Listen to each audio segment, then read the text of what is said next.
Good morning everyone, hope I am audible and आप लोग मुझे सुन पा रहे हैं। चलिए शुरुआत करते हैं आज की क्लास की, जिसमें हम लोग टाइम एंड वर्क के जो क्वेश्चंस हैं उसको कंटिन्यू करने वाले हैं। ठीक है, देखते हैं 41 नंबर क्वेश्चन क्या है और इसको कैसे करेंगे। तो कह रहा है एक्स वाई जेड जो है वो एक साथ काम कर रहे हैं, उन्होंने 10 दिनों में काम पूरा किया, जबकि जेड जो है वो केवल पहले 3 दिनों तक काम करता है।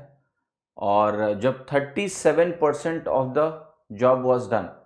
Z worked only for the first 3 days when 37% of the job was done. ठीक है, also the work done by X in 15 days is equal to the work done by Y in 12 days.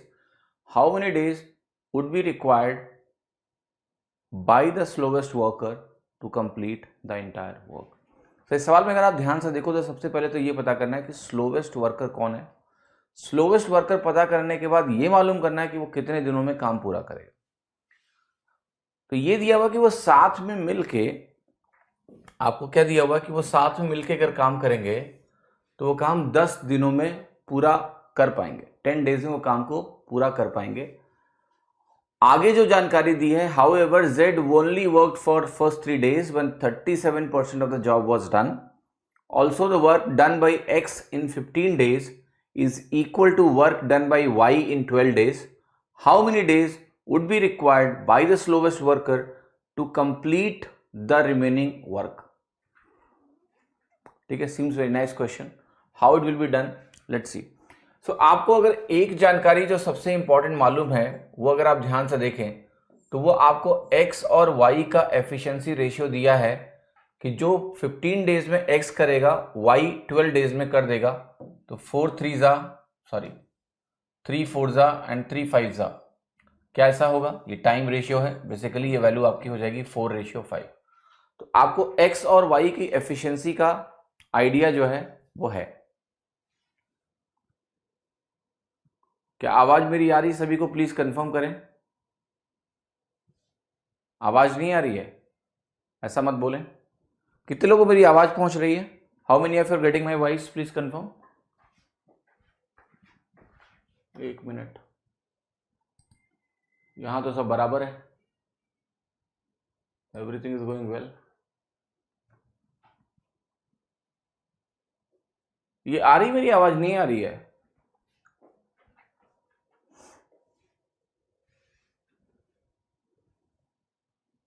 आ रही है आवाज?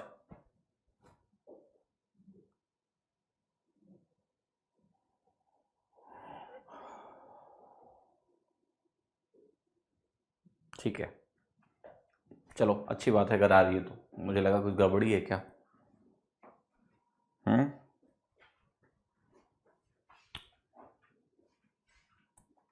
Okay, ठीक है ठीक है, right.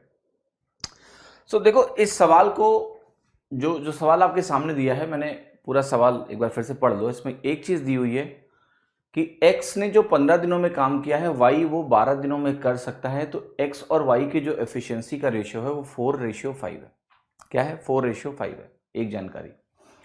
आगे जो ये बात कर रहा है कि अगर x और y और z एक साथ काम करेंगे, working together completed A job in 10 days, तो x y z जो है ये क्या है? ये काम कर रहे हैं एक साथ मिलकर एक सर्टेन अरेंजमेंट में, और उस सर्टेन अरेंजमेंट में क्या हुआ है कि काम 10 दिनों में पूरा हुआ है। अब एक डेटा आपको कंट्राडिक्टरी लगेगा शुरू में। ये कह रहा है कि z ने 3 दिनों तक काम किया है और जब 37% काम पूरा हो गया तो z ने काम छोड़ दिया। अब आप एक बात बताओ मुझे कि क्या तीनों अगर एक साथ काम करेंगे तो 3 दिनों में 37% काम होगा? आप कहोगे नहीं। क्यों? क्योंकि अगर 10 डेज में पूरा काम हो रहा है तो एक दिन में अगर तीनों एक साथ करेंगे तो 10% काम होगा। तो 3 दिन में कितना काम होगा? 3 दिन में जो कुल काम आपका हो सकता है दैट कैन हैपन ओनली 30%। अगर आपने ये एज्यूम किया कि एक्स वाई जेड एक साथ मिलकर 10 दिनों में काम खत्म करेंगे, तो ये क्वेश्चन वो क्वेश्चन नहीं है कि x और y और z मिलके अगर एक साथ काम करेंगे तो 10 दिनों में काम खत्म हो जाएगा। नहीं, क्योंकि वो कंट्राडिक्ट हो रहा है आगे के स्टेटमेंट से कि 3 दिनों में फिर तो तीनों 30% ही कर पाएंगे। तो ये सवाल उस लैंग्वेज का नहीं है, ये सवाल ऐसा है कि एक्स वाई जेड 3 लोग हैं, इन्होंने एक सर्टेन अरेंजमेंट में 10 दिनों में काम खत्म किया है। मतलब कुछ दिन कोई कर रहा है, कुछ दिन कोई कर रहा है, कुछ दिन कोई कर रहा है। ये इसका मतलब बिल्कुल भी नहीं है कि एक्स वाई जेड एक साथ हर दिन इक्वल अमाउंट ऑफ टाइम काम करेंगे तो 10 दिन में काम खत्म हो जाएगा। नहीं, एक सर्टेन अरेंजमेंट है, कभी कोई कर रहा है, कभी कोई कर रहा है, कभी कोई कर रहा है, हमें नहीं पता क्या अरेंजमेंट है, बट 10 दिन में पूरा काम हो रहा है। ये कहने का मतलब इस सवाल का है। आगे जो जानकारियां दी हैं उसको हम यूज कर रहे हैं। तो कह रहा है पहले 3 दिनों में जो फर्स्ट 3 डेज हैं उसमें आपको जानकारी दिया है कि 37% काम हो गया है। तो मैं पूछूंगा कि बाकी जो 7 डेज हैं उसमें कितना काम हुआ होगा। आपने कहा 63% काम हुआ होगा। अब मैं आपसे ये पूछने जा रहा हूं कि ये 63% काम किसने किसने किया है। सो आप कहोगे वाई, एक्स और वाई ने मिलकर किया होगा, क्योंकि जेड निकल चुका है, यहां छोड़ चुका है 3 दिन में। तो अब मैं कहूंगा कि अगर ये काम एक्स और वाई ने मिलकर किया है तो मुझे आपसे एक छोटा सा प्रश्न चाहिए कि एक्स और वाई की एफिशिएंसी रेशियो अगर 4:5 में है तो इसको अगर आप 4:5 में डिवाइड करोगे तो आप कहोगे 9 पार्ट मेरा 63% है, तो 1 पार्ट मेरा 7% है। तो अगर 1 पार्ट आपका 7% है तो आप बताओ ये वैल्यू कितनी हो गई आपकी। आपने कहा ये वैल्यू तो मेरी हो गई 28%। हुई कि नहीं हुई? और ये वैल्यू तुम्हारी कितनी हो गई, क्योंकि 1 पार्ट बिकेम 7%, तो ये हो गया आपका 35%। अब वैसे भी क्लियर था कि स्लोवेस्ट वर्कर हमारा वाई तो नहीं है, क्योंकि वाई की एफिशिएंसी एक्स से ज्यादा है। वाई की एफिशिएंसी क्या है? एक्स से ज्यादा है। सो वाई की एफिशिएंसी एक्स से ज्यादा है, तो एक्स मेरा स्लोवेस्ट वर्कर नहीं है। That I completely no in the given arrangement. अब आप कहोगे कि देखो यहां पर आ जाते हैं हम, एक्स वाई को अगर बात करें कि एक्स वाई का एक दिन का मिला के काम क्या है। अगर ये 7 दिन में लेट से करते हैं कितना, 63%। अगर 7 दिन में 63% कर रहे हैं तो एक दिन में एक्स और वाई मिला के कितना करेंगे, 9% करेंगे। तो यहां अगर 3 दिन की मैं बात करूंगा तो आप कहोगे इन 3 दिनों में 27% कौन कर रहा है, एक्स और वाई कर रहा है, ठीक। और जो आपका जेड है ये आपकी वैल्यू कितना कर रहा है काम, फिर बाकी का 10% कर रहा है, और वो भी 3 दिनों में, 3 डेज में। तो z का 3 दिन का जो काम है वो 10% है। तो आप बताओ z की 1 डे की अगर आप एफिशिएंसी यहां से कैलकुलेट करोगे तो 10/3% आएगी। ये एक दिन में कितना आया आपका, 7%। ये एक दिन में कितना आएगा, 7%। सॉरी, ये 4% आया है एक दिन का। अगर आप इसको एक दिन का निकालोगे 7 से डिवाइड करके तो ये 4%, ये 5%, ये 3 पॉइंट समथिंग परसेंट। तो z की एक दिन की जो एफिशिएंसी है आपकी वो कितनी आ रही है, 10/3%। तो z इज द स्लोवेस्ट, और z इस काम को कितने दिनों में पूरा करेगा, आप कहोगे 30 दिनों में पूरा करेगा, ठीक है। अब मैं आपको कुछ बताता हूं, इस सवाल के डेटा में जो दिया गया है उसमें थोड़ी प्रॉब्लम है। प्रॉब्लम यह है कि ये भाषा सही नहीं है, इस भाषा में अत्यंत ही कंफ्यूजन है, ठीक है। जो गिवन भाषा है उसमें काफी कंफ्यूजन है। कंफ्यूजन क्या था मैंने आपको शुरुआत में ही बताया। पहली लाइन पढ़ के मुझे ऐसा लगा कि एक्स वाई जेड मिलके 10 दिन में काम खत्म कर देंगे, वर्किंग टुगेदर, क्योंकि लिखा हुआ ना working together, completed the work. तो इस सेंटेंस का मतलब तो आप यही समझते हो ना कि एक्स वाई जेड एक साथ हर समय एक साथ काम कर रहे हैं और 10 दिनों में काम खत्म हो गया, बट इसका मतलब वो नहीं है। इसका सिंपल सा मतलब देखो ये है कि 10 दिन में काम खत्म हुआ है और एक्स वाई जेड ने ही काम किया, ये बात सही है, लेकिन वो अरेंजमेंट ऐसा है कि एक्स वाई जेड ने 3 दिन साथ में काम किया, जेड निकल गया, और जेड निकलने के बाद जो एक्स और वाई है उन्होंने इस काम को कंप्लीट किया और कुल काम जो है वो 10 दिनों में पूरा हुआ है। That is the meaning of it, ठीक है, that is the meaning of it, okay.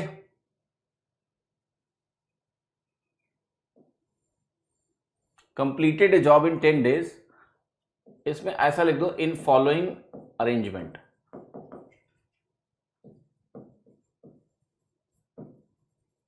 तो that makes more sense now, ठीक है, कि 10 दिनों में इन्होंने काम पूरा किया है, and that too in the following arrangement, okay. 27% use करने का मतलब हुआ कि एक्स वाई जेड ने 3 दिन में 7 काम किया था। देखो इस क्वेश्चन के हिसाब से अगर 10 दिन में काम पूरा हुआ है, ठीक है, I am just saying and that you understand कि अगर टोटल काम मेरा 10 दिनों में पूरा हुआ है, तो मैंने क्या बोला कि 3 दिन में क्वेश्चन ने बोला है कि 37% काम हुआ है, तो बाकी जो काम है वो 63% काम है, clear that the work is going to be how much 63%। ठीक है, z ने काम करना बंद कर दिया और x और y ने काम को कंटिन्यू किया है। तो मैंने वही बोला कि ये ठीक है, ये अच्छा है। इन्होंने बोला है कि XYZ working together completed A job in 10 days in following arrangement. तो एक अरेंजमेंट आगे दिया हुआ है कि Z ने काम को कब छोड़ दिया है, जब 37% काम हो गया है, तो X और Y ने उसको कंटिन्यू किया है। That's simple. Then this question becomes, the language becomes right, वरना कंफ्यूजन है लैंग्वेज में, सुपर कंफ्यूजन है। ठीक है, जब ये ऐसा लिख दिया उन्होंने कि XYZ 3 लोग हैं, वो एक काम को कर रहे हैं, 10 दिनों में उन्होंने काम खत्म किया, अरेंजमेंट क्या है ये कि Z 3 दिन बाद गया, छोड़ दिया उसने काम। तो यहां पर x plus y plus z तीनों हैं, यहां पर x और y ने कंटिन्यू किया, z ने छोड़ दिया। 37% काम यहां हुआ, 63% किसने किया, x और y ने मिलकर किया। फिर मैंने कहा अगर इन्होंने किया है लेट से 7 दिनों में ये काम, तो एक दिन का जो काम है आपका x और y का मिला के वो 9% का है, और इस 9% से आप लिख सकते हो कि 4% और 5% इनकी रेस्पेक्टिव एफिशिएंसी हो गई पर डे की। अब आप यहां पर आओगे, आप कहोगे एक दिन में x और y मिला के 9% करते हैं, तो यहां पर 3 दिन में इन्होंने 27% किया होगा, और ये अगर 27% है तो बाकी 10% z ने किया होगा 3 दिन में। z अगर 3 दिन में 10% करता है, तो पहले तो हमें देखना कि कौन है स्लोवेस्ट वाला। तो 1 डे की जो एफिशिएंसी निकल के आई z की, वो आई 10/3%। या फिर आप सबका 3 दिन का देख लो, इसका 3 दिन का 12 होगा, इसका 15 होगा, तो स्लोवेस्ट कौन हुआ, z। और स्लोवेस्ट जो z है ये कितना समय लगाएगा, तो 10/3% के हिसाब से 30 डेज लगाएगा, इसलिए इसका आंसर है। Okay, clear or not? But this question language is not good, I am not very much happy with the language of the question. Look, question should not be made in a way that you need to guess too many things. समझ में आई मेरी बात? Question should be given a very clearly defined language. The language is not properly defined. The language is not properly defined and that will cause confusion to most of you. समझ में नहीं आएगा कि करना क्या है इसमें। तो ये भाषा सही नहीं है, भाषा should be more proper. That what is the arrangement, how they are working, what is the scenario, then you will be able to solve this question. But इस सवाल में अच्छी बात क्या है कि पहले आपको तीनों की एफिशिएंसीज को कंपेयर करके देखना है कौन सबसे स्लो है, और जब सबसे स्लो वाला तुम्हें समझ में आ जाएगा कि भैया Z सबसे स्लो है, तो वो कितने दिनों में काम कंप्लीट करेगा, ये आपको निकालना था। ठीक है, कुछ लोग कह रहे हैं कि मतलब 3 दिन काम Z ने किया है। नहीं, 3 दिन Z ने अकेले काम नहीं किया है, Z X Y Z तीनों ने काम 3 दिन किया है, फिर Z ने छोड़ दिया है, और X और Y ने कंटिन्यू किया है। तो मैंने वही बोला कि इसकी भाषा में प्रॉब्लम है, भाषा और बेहतर हो सकती है इस सवाल की, कि क्लियर रहे, कंफ्यूजन ना रहे कि X और Y Z ने काम शुरू किया, 3 दिन के बाद जब काम 37% हो गया था तो Z ने छोड़ दिया, और जो बाकी काम था वो X और Y ने मिलकर कंप्लीट किया। इस तरह से कुल 10 दिनों में ये काम खत्म हो गया। Then the language will become completely correct and well defined. तो लैंग्वेज थोड़ा करेक्ट कर लो। मैं फिर से बोल रहा हूँ, सवाल ऐसे होना चाहिए कि XYZ ने एक काम शुरू किया एक साथ, 3 दिनों के बाद जब 37% काम हो गया था तो Z ने काम छोड़ दिया, और X और Y ने बाकी बचे हुए काम को कंप्लीट किया। इस तरह से कुल 10 दिनों में काम पूरा हो गया। ठीक है, अब आपको यह बताना है कि जो सबसे स्लो है इन तीनों में से, वो अकेले इस काम को कितने दिनों में खत्म करेगा। This is the question. तो वो आप अपनी हिसाब से भाषा को चाहो तो दोबारा लिख लो। लास्ट में 30 कैसे आया? 3 दिन में 10% तो 30 दिन में 100%। 3 दिन में 10% तो 30 दिन में 100%। 100% वर्क कितने टाइम में करेगा? बस। Z is not 10%, Z in 3 days is 10%. Z in 3 days is 10%. ये सवाल देखिए please. Efficiency of Ramesh is 25% more than Suresh, who completed the task in 120 days. Lalit takes 33 1/3 days less than Ramesh and Suresh together complete the work. If Ramesh and Suresh work for 32 days, after that both left the task, then find in how many days Lalit will complete the remaining work. What you need is efficiency. पहले देखते हैं efficiency ratio. So Ramesh और सुरेश की जो efficiency का ratio है, if this is 4 तो रमेश कितना है 5। और आपको दिया हुआ कि सुरेश किसी भी काम को 120 डेज में पूरा करता है, तो आपको ये मालूम चल गया कि अगर वर्क यूनिट्स की बात करनी है तो 480 यूनिट्स का वर्क है। This is your work 480 units, 12 4।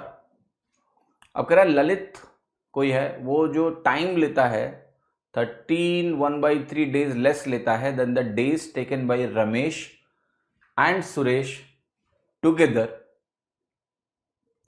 To complete the work. अब एक बात बताओ आप, यहां पर अगर टोटल काम 480 दिनों का है तो अगर रमेश और सुरेश मिलकर इस काम को करेंगे तो इनको कितना दिन लगेगा? 480/9 डेज लगेंगे। ललित को कह रहा है कि जो नंबर ऑफ डेज लगेंगे वो इससे 13/1/3 कम है। 13/1/3 का मतलब आपको पता है क्या? 40/3 कम लगेगा डेज लेस। तो ये हो गया ललित के द्वारा लिया गया समय, टाइम टेकन बाय ललित। ठीक है, तो यहां से आप क्या कर सकते हो, यहां से आप ये देख सकते हो कि ललित का जो टाइम है वो कितना निकल के आएगा। आप कहोगे इसको अगर मैं 3 से ऊपर नीचे मल्टीप्लाई कर दूं तो ये आपका क्या हो गया? 120, और ये कितना हो गया? 120/9, ये हो गया 480/9। ठीक है, तो आप खुद देखो इसमें कितनी कमी आ गई। 120/9 क्या है? 1/4 की कमी आ गई। तो टाइम टेकन इज 1/4 लेस, है ना। मैं अगर आपको लिखना चाहूं इसको, मैं सब्ट्रैक्ट नहीं करूंगा, मैं ऐसे लिख सकता हूं कि ललित के द्वारा जो लिया गया समय है वो रमेश प्लस सुरेश, अच्छा ये प्लस है, मोर नहीं लेस देन, ठीक है। रमेश प्लस सुरेश की अगर बात करें तो टाइम टेकन इज 1/4 लेस। 1/4 अगर टाइम टेकन लेस है तो इसका मतलब ये होता है कि अगर मैं बात करूं टाइम टेकन की तो 4 और 3 का रेशियो हो गया, ये 4 तो ये 3, तो एफिशिएंसी रेशियो आपकी ये बन जाएगी 4:3। बट आपको पता है R+S तुम्हारा क्या है? 9 है। तो अगर ये 9 है, 3 गुना है, तो ये 12 बनेगा आपका। तो अगर मैं यहां पर ललित को भी अब लेके आ जाऊं तो ये बन गया आपका 12:5:4। अब आगे सवाल देखो क्या कह रहा है कि रमेश और सुरेश ने 32 दिनों तक काम किया है। तो ये हो गया 4, 5 × 4 9 से इन्होंने 32 दिनों तक काम कर दिया। तो जो काम हो गया आपका वो कितना हो गया? 288 यूनिट्स हो गया। How much work is pending? आप कहोगे 192 यूनिट्स आपका काम बाकी है अभी। ओके, तो 192 यूनिट्स का काम बाकी है और इसको करना किसको है? ललित को करना है। अच्छा, अब एक चीज आपको समझना है, ललित की एफिशिएंसी कितनी है? 12 की है। तो 12 को कितनी बार आप लेके जाओगे कि ये वैल्यू मिलेगी? तो आपको मिलेगी 16 days. So answer will be what? 16 days. अच्छा सवाल है, फिर से समझो इसको। मैंने बोला कि R और S आपको दिया है, एफिशिएंसी रेशियो 5:4 दिया हुआ है। फिर आपको क्या करना है कि ललित का जो टाइम है, पहले आप निकाल लो कि time taken by, this is the time taken by Ramesh and Suresh. तो कह रहा है ललित जो टाइम ले रहा है वो रमेश और सुरेश की तुलना में 40/3 दिन कम ले रहा है। तो मैंने जब इसको लिखा तो मैंने कहा ये 480/9 है और ये मेरा 40/3 है, कम किया। इसको 3 से मल्टीप्लाई करेंगे तो 120/9 होगा। तो मुझे साफ साफ दिख रहा है कि रमेश और सुरेश की तुलना में जो टाइम है वो 1/4 कम हो रहा है, क्योंकि 120/9 480/9 का 1/4 है। अच्छा, जब भी टाइम कभी भी 1/4 कम होता है तो मतलब टाइम 4 से 3 लग रहा है। तो एफिशिएंसी ललित की जो हो गई वो 4 हो गई, अगर R+S 3 है तो एफिशिएंसी रेशियो हो गया। फिर मैंने देखा यहां पर इनका सम कितना आ रहा है? एफिशिएंसी 9 आ रहा है। तो R+S को मैंने 9 बना दिया, 4 भी 3 से गुणा होकर 12 बन जाएगा, तो ललित की एफिशिएंसी 12 आ गई। तो इन तीनों का जो रेशियो है दैट इज 12:5:4, या फिर आप यहीं देख लो 12:9। अब आप कह रहे हो कि 9 की एफिशिएंसी से 32 दिन इन्होंने काम किया, रमेश और सुरेश ने। सो 288 यूनिट्स का काम इन्होंने कर दिया है। जो काम इनका बचा है वो कितना है? 192 यूनिट्स है। 192 यूनिट्स है और इसको कौन करने वाला है? ललित। 12 की एफिशिएंसी से टाइम टेकन कितना होगा? 16 दिन। R+S को 3 कैसे लिखे? R+S और ललित का जो टाइम रेशियो है कितना है? 3:4 है। देखो ना, क्वेश्चन ने मैंने क्या बोला कि ये टाइम टेकन है R और S के द्वारा मिला के, ये टाइम टेकन है लेस। तो जो R+S समय ले रहे हैं उसका 1/4 लेस ले रहा है ये ललित। तो मैंने कहा अगर इन दोनों का टाइम रेशियो आपको लिखना है, ललित का और R+S का, तो अगर 1/4 कम टाइम ले रहा है, तो अगर मैं इसको बोलूं कि ये 4 टाइम ले रहा है रेशियो में, तो ये 3 लेगा। तो जो एफिशिएंसी रेशियो है 4:3 हो गई। लेकिन आपने कहा कि ऑलरेडी आपने एफिशिएंसी को यहाँ 9 देख रखा है तो इसको 9 बना दो, तो ये 9 होगा तो ये 12 हो जाएगा।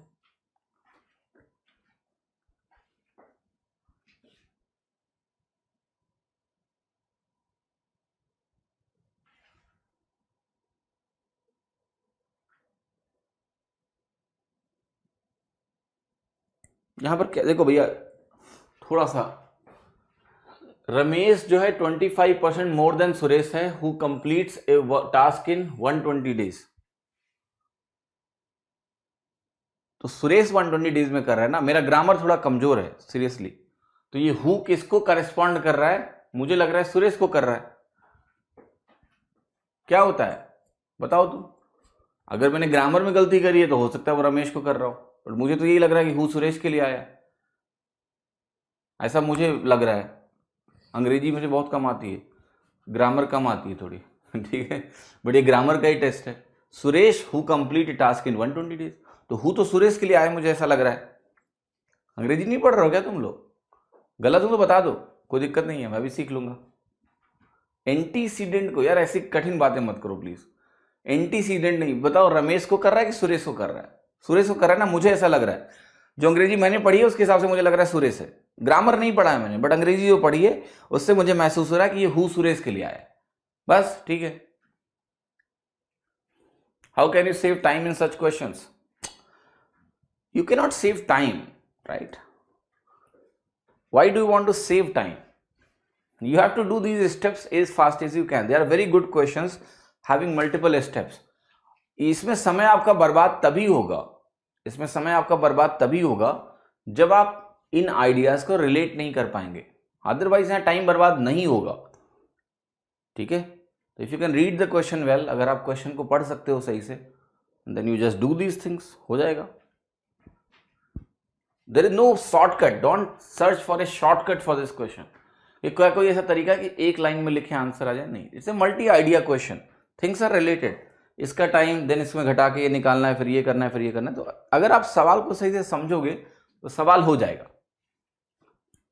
ठीक है, रिलेटिव प्रोनाउन से पहले जो आया है वो सब्जेक्ट हुआ। सब्जेक्ट क्या होता है? मैथ पढ़ रहा हूँ ना, सब्जेक्ट तो आपका मैथ्स है। अच्छा, वो ऑब्जेक्ट और सब्जेक्ट इंग्लिश वाला, बहुत ज़्यादा नियम है यार। कौन उसको, मैं एक बार पढ़ रहा था, मुझे याद है जब मैं इंजीनियरिंग में था तो मैंने ग्रामर उठाया तो समझा था कि सब्जेक्ट क्या होता है, ऑब्जेक्ट क्या होता है। मैंने कहा क्या पागलपन थी यार, कुछ समझ भी नहीं आया मुझे कि अब ये सब्जेक्ट होगा। अंग्रेजी के एक्सेप्शंस ने तो जान ही निकालना शुरू कर दिया। बुक का नाम था रेन एंड मार्टिन। एक्सेप्शन समझ में आया, ये क्या भैया? मैंने कहा हो चुका, मैथ ज़्यादा अच्छी है, कम से कम लॉजिकल चलता है, एक्सेप्शंस वाली बातें नहीं आती हैं वहाँ पर। ठीक है, यहाँ तो एक्सेप्शन है कि अच्छा ये एक्सेप्शन यहाँ नहीं लगेगा। जिसके मन में जो आया, मन उठा के जो है अंग्रेजी में उन्होंने एक्सेप्शंस बना दिए। हाँ जी, इसलिए मैंने कहा मैथ का टीचर बनो जहाँ सब कुछ लॉजिकल है। कौन ये एक्सेप्शन और ये रटेगा? जीवन निकाल दोगे तो भी अंग्रेजी के नियम नहीं समझ में आएंगे। ठीक है, पर एनीवे तुम लोग को पढ़ना है। मुझे बहुत दया आ रही है तुम लोगों के ऊपर कि इंग्लिश जैसे सब्जेक्ट्स को, इतने रूल्स को पढ़ना पड़ेगा आपको। ठीक है, ग्रामर लॉजिकल है, गुड यार। मेरे को नहीं, I am the guy who has never read grammar, so I can not comment, but I feel it's very difficult to learn, right? कुछ लोग कह रहे हैं कि आप कैट में इतने परसेंटाइल लाए without English. Who is saying without English sir? Who is saying it without? I had a very different approach towards English. मैं लैंग्वेज को समझता हूं, I can find error in the language also. हाँ जी, but अगर तुम मुझसे ऐसे बोलोगे तो सब्जेक्टिव पेपर अगर तुम इंग्लिश का मुझसे ले लो, मैं फेल हो जाऊंगा, क्योंकि तुम उसमें ग्रामर पूछोगे। आप जैसे आप पूछोगे कि बताओ इसका रूल बताओ, एडजेक्टिव कहाँ लगता है कहाँ नहीं लगता है, तो ये सब मैं नहीं लिख पाऊंगा। लेकिन अगर तुम मुझे सेंटेंस दोगे बताओ यहाँ गलती कहाँ है, तो मैं महसूस कर लूंगा कि गलती कहाँ है। ठीक है, सो कैट की इंग्लिश इज नॉट, पहली बात तो बैंक और एसएससी की English, it's very different English, focusing more on verbal ability, reading comprehension, then precis summaries पूछते हैं वो कि बताओ समरी क्या होगा इसका, काइंड ऑफ। तो इट्स मोर प्रैक्टिकल इंग्लिश जो वो पूछते हैं।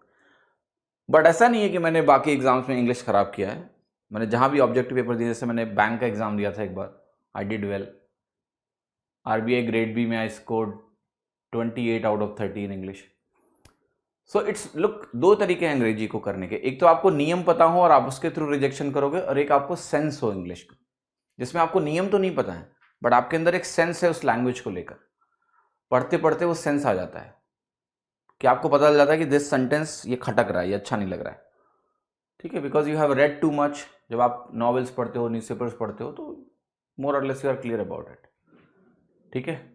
बट जहां तक बात होती है उसकी कि learning it in a correct way, maybe I did not find the right teacher for that, कि कोई उसको इंटरेस्टिंग तरीके से मुझे पढ़ा पाए, और किताबें मुझे सुपर बोरिंग लगी भैया, आई कैनॉट लर्न ठीक है, इतने नियम कानून मुझसे ना हो पाए भैया। तो मैंने वो किताब खोली, रेन मार्टिन, 2-3 पेज पढ़ा, फिर मैंने उसको पूरा पलटा, मैंने कहा ये मेरे बस की बात नहीं है, ठीक है, छोड़ो इसको। चलो, X and Y together complete a work in 36 days. After working 12 days together, Y left the job and a third person, Z, whose efficiency is 5/3 of the efficiency of X, joins the work. The whole work is completed in 24 days. In how many days Y can complete the whole work alone?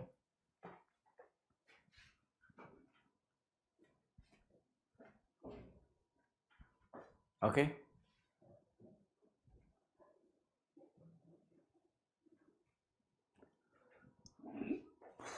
पढ़िए जरा।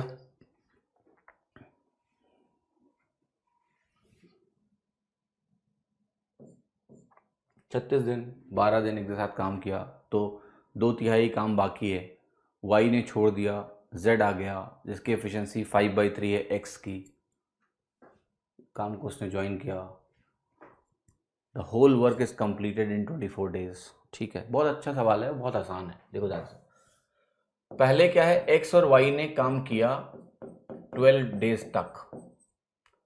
अगर x plus why he continue कर रहे होते इस काम को, तो पता है कि मुझे 24 दिन लगने वाले थे। बट हुआ क्या है कि कोई गया, कौन गया, वाई गया और जेड आ गया, तो एक्स प्लस जेड ने इस काम को 12 दिन में ही खत्म कर दिया। अब सबसे जो इंटरेस्टिंग पॉइंट है जो आपको यहां समझने की जरूरत है वो ये है कि इसका मतलब सिंपल सा ये हो गया कि एक्स प्लस वाई जो काम 24 दिनों में कर पाते वो हमारे एक्स और जेड ने मिलके 12 दिनों में ही कर डाला।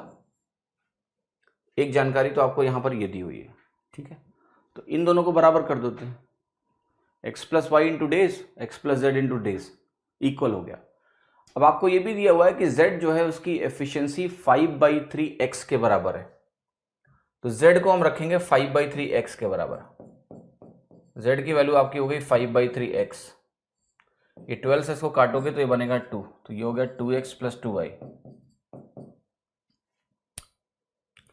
तो ये हो गया तुम्हारा। अब कैलकुलेट करना है तो 8/3, 2 माइनस 8/3 हो गया,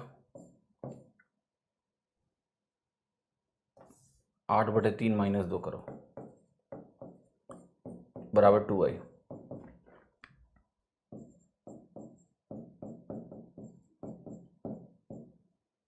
सो देखो यहां से x रेशियो y क्या आ गया, 3:1। x और y की एफिशिएंसी का रेशियो आपको मिल गया 3:1, बेसिकली तीनों का मिल गया आपको, एक तरह से कह लो। अब कह रहा है कि y अकेले इस काम को कितने दिनों में कर पाएगा, तो देखो जब x प्लस वाई कंबाइंड है यहां पर, तो 4 की एफिशिएंसी है और 36 दिन लगते हैं। लेकिन अगर y अकेला है तो नंबर ऑफ डेज कितने लगेंगे, 144 डेज। आंसर आपका क्या हो गया, B.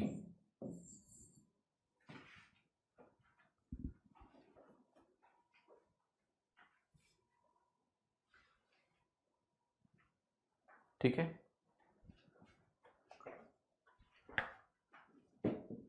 It's B, 144। X plus z 144, ठीक है। सो जब एफिशिएंसी रेशियो निकल गया तो फिर सवाल में कुछ बचा नहीं। यहाँ जेड की एफिशिएंसी की आपको ऐसी कोई नीड नहीं आगे निकालने की, वैसे वो 5/3 एक्स है तो that will be equal to 5, ठीक है, ये आपको समझने की जरूरत है। समझ में आएगा नहीं? देखो इस सवाल को आप ऐसे भी कर सकते थे कि आप सीधा एक्स की एफिशिएंसी को 3 मान लेते। क्यों? क्योंकि जो z आ रहा है अगर वो 5/3 x है तो कैन आई अज्यूम इट 5?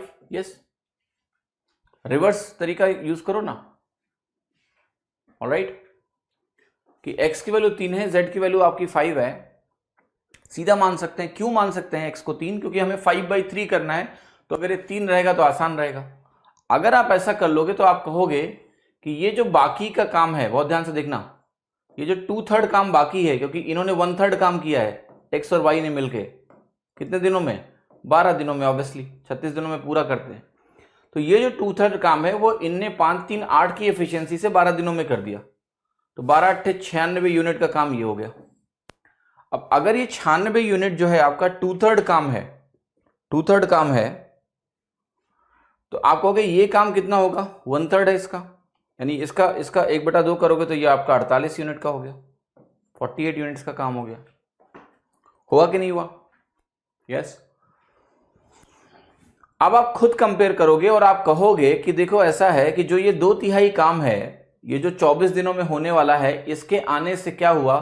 देखो ये आया है और y गया है, तो बेसिकली था क्या कि 3 + y यहां पर था और अभी मेरे पास 5 + x 3 है 8, तो जाहिर सी बात है एफिशिएंसी डबल हुई होगी, तभी टाइम आधा लग रहा है। तो आप कहोगे y की एफिशिएंसी कितनी हो गई? 1 हो गई। तो रेशियो आप डायरेक्टली लिख सकते हो, अगर आप सीधे उसको मान लो, अगर आप सीधे मान लो कि x मेरा 3 है, तो आपको ये सब लिखना नहीं पड़ेगा, it will be more practical way to find it. और इसका टोटल 144 ऑलरेडी है, 144 यूनिट का काम, और 1 है y की एफिशिएंसी, आंसर हो गया 144। तो आप रिवर्स में भी जा सकते हो, ठीक है, वो भी आपका प्रैक्टिकल और इजी तरीका होगा, saving some of your time for sure. एक किसी काम को 25 दिनों में कंप्लीट करता है, 8 घंटे पर डे। ए ने स्टार्ट किया काम को 1 दिन में, फिर अगले दिन बी ने आया, ट्वाइस एफिशिएंसी है ए की तुलना में। ज्वाइन किया है, देखना कई बार होता है कि ए ने काम किया, फिर ए ने छोड़ा, बी ने किया, फिर ए आया, फिर बी आया, अल्टरनेट डे काम करते हैं। यहाँ ज्वाइन करता है, नेक्स्ट डे ज्वाइन करता है, on next day C also joined, who is thrice efficient as A, and the process continues. In how many days total work will be completed if they all together work 4 hours per day?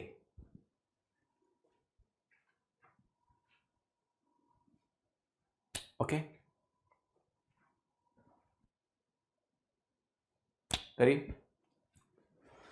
तो ए किसी काम को 25 days में कर सकता है, working 8 hours a day.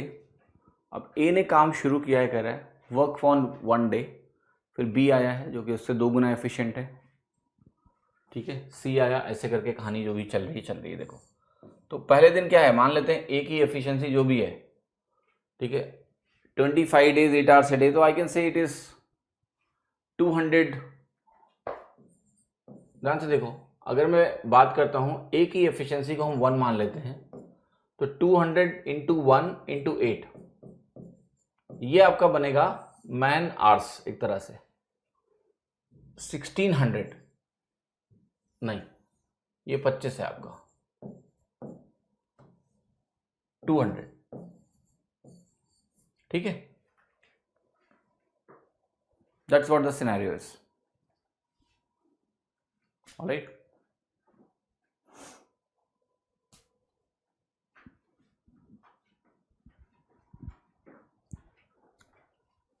तो जरा बताओ क्या करना है।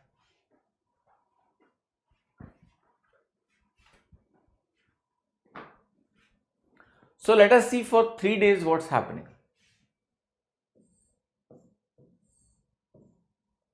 मैं 3 दिन की बात कर रहा हूं। इन तीनों दिनों में यहां पर A है, यहां पर A + B है, और यहां पर मेरे पास है A + B + C, ठीक है, ये 3 लोग हैं। यहां पर जो काम होगा, if we are talking about 1 day, ठीक है, एक दिन की मैं बात कर रहा हूं, let's say we are talking about 1 day, and let us say we are talking about only 4 hours, ठीक है, 1 day and that too 4 hours. तो इसकी जो एफिशिएंसी बनेगी 1 × 4 बनेगी, पूरा काम इतने का है, ध्यान रखना। अगले दिन जो A + B होंगे, तो B की एफिशिएंसी डबल है, तो 2 1 3 बनेगा, ये 3 × 4 करेगा।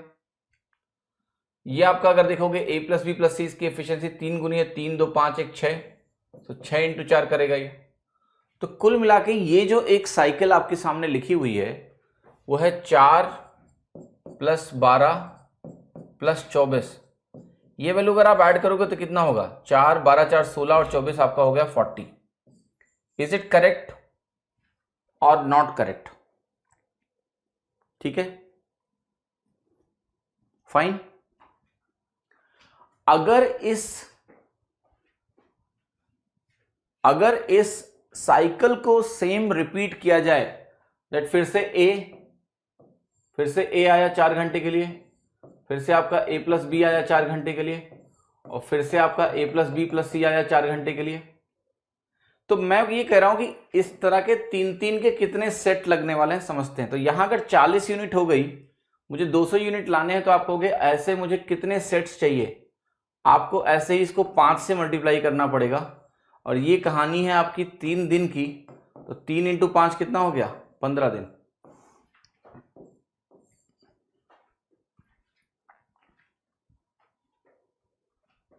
Okay, please understand. समझ में आएगा नहीं? Is it clear to everyone or not? कि हमने क्या किया, पहले हमने टोटल ये निकाला है आपको वर्क आवर्स जो भी हैं, एफिशिएंसी इनटू आवर्स करके 200 निकाल लिया। फिर A1 मान लिया तो 1 इंटू 4 है, 1 मान के निकाला है। यहाँ B डबल आएगा तो 3 इंटू 4 बनेगा, यहाँ C ट्रिपल आएगा 6 इंटू 4 बनेगा। तो तीनों मिला के 40 यूनिट का काम कर दे रहे हैं फॉर इन 3 डेज। तो ऐसे कितने रिपीटेड सेट्स चाहिए मुझे, 5, एंड इसलिए आंसर आपका होगा 15। Look at this question now. देखिए, एक प्रोसेस कॉन्टिन्यूड का मतलब यहां नहीं है कि यहां डी आएगा, ठीक है। We have not defined about D, so process continued doesn't mean that you have to assume that D will come. Process continuous का मतलब यह हुआ कि the same arrangement is continued for further sets.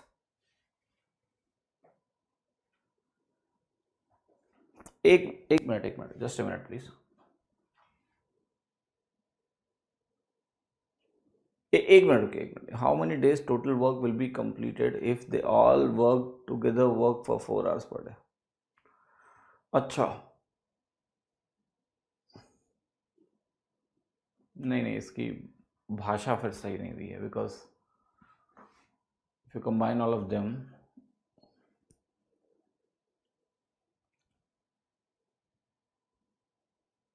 नहीं, फिर तो कोई आंसर नहीं मैच करेगा। 6 4 24, नहीं, language has some problem again here, because even if you calculate in this way, in how many days total work will be completed if they all together work for 4 hours per day? So if they work for 4 hours a day, that makes sense, क्योंकि वो हमने यहाँ incorporate किया है, we have incorporated that here. But saying this कि वो सारे एक साथ 4 hours a day काम कर रहे हैं will make this question unsolvable in that sense, ठीक है। आंसर आएगा ही नहीं आपको। हिंदी में पढ़ें, देखो हिंदी का ट्रांसलेशन अंग्रेजी से ही हुआ है, पहले अंग्रेजी में सवाल बनते हैं फिर हिंदी में ट्रांसलेशन होता है। ट्रांसलेटर मैथमेटिशियन नहीं है तो अगर अंग्रेजी में चीज़ें गलत हैं तो हिंदी में वो महा गलत होगा, ठीक है। इसलिए हिंदी में पढ़ने का कोई फायदा नहीं है।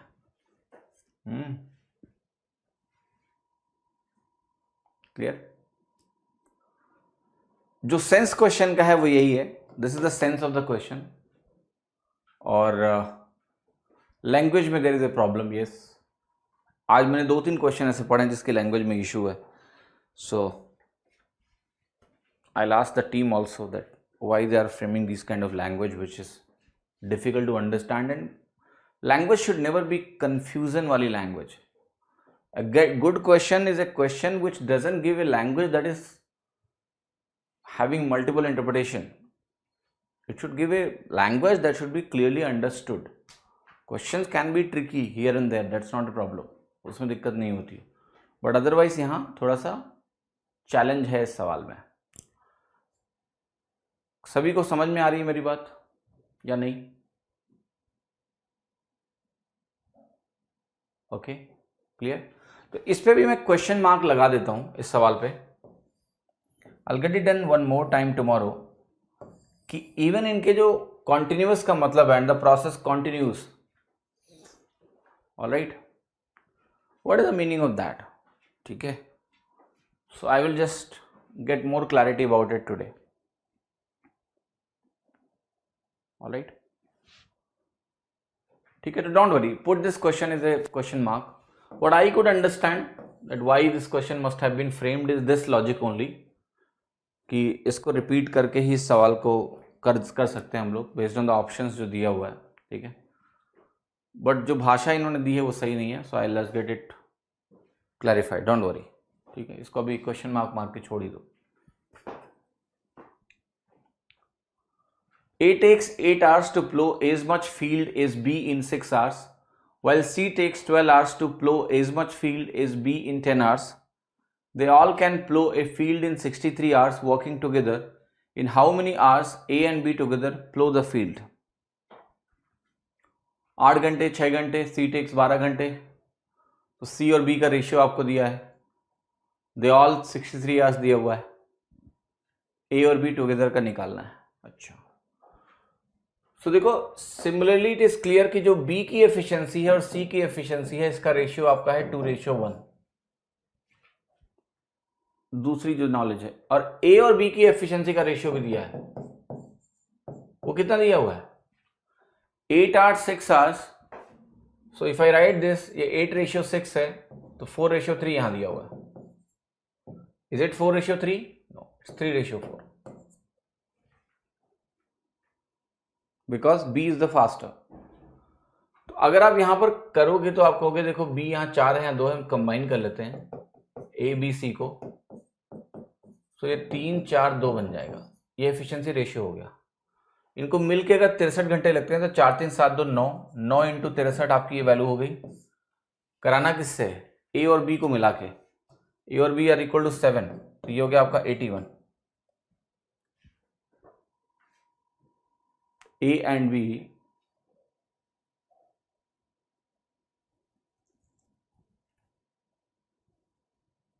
नहीं, यहां मैंने उल्टा कर दिया ना, सॉरी. ये एक साथ है, ये आपका एक साथ है, तो रेशियो पलटेगा. रेशियो मैंने गलत लिखा है. ठीक है, तो आप अगर A रेशियो B लिखोगे तो ये सही है कि 4:3 आ जाएगा, 3:4 आ जाएगा, बिकॉज B फास्ट है. फिर मैं अगर लिखूंगा C और B 10:12 आ जाएगा, यानी 5:6 आ जाएगा. ये है रेशियो आपका. अब हमें इसको सेम करना है, तो इसको मल्टीप्लाई करूंगा 3 से, इसको मल्टीप्लाई करूंगा 2 से, तो बनेगा 9 12 और 10.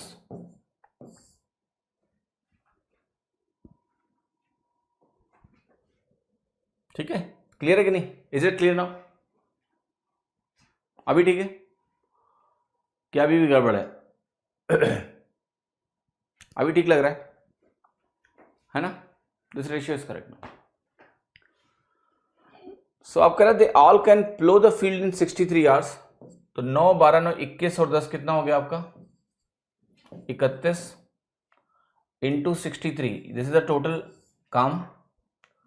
और 9 और 12 21 से कराना है मुझे, A प्लस B से कराना है, तो 21 से डिवाइड होगा, तो ये वैल्यू आपकी आ गई 93.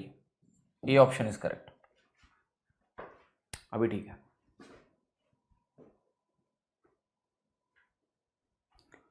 A takes 12 more days than B to finish the work. A and B start this work and B leaves the work 48 days before the work is finished. If A completes 75% of the work, how long A would have taken to finish the work alone? तो देखो, कह रहा है A B से 12 दिन ज्यादा लेता है. ये एक डेटा दिया हुआ है. A और B साथ में काम शुरू करेंगे और B काम को 42 days before completion of the work छोड़ देगा, 42 दिन पहले. और A क्या है? कह रहा है 75% कर रहा है काम. How long would A have taken to finish the work alone? जरा इसको सॉल्व करो, आसान सवाल है.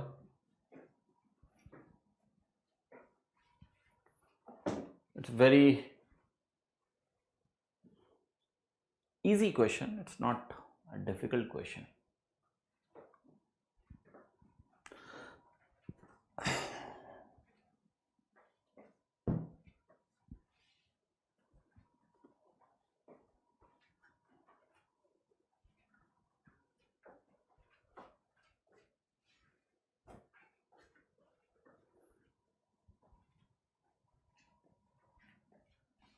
What's the answer for this question?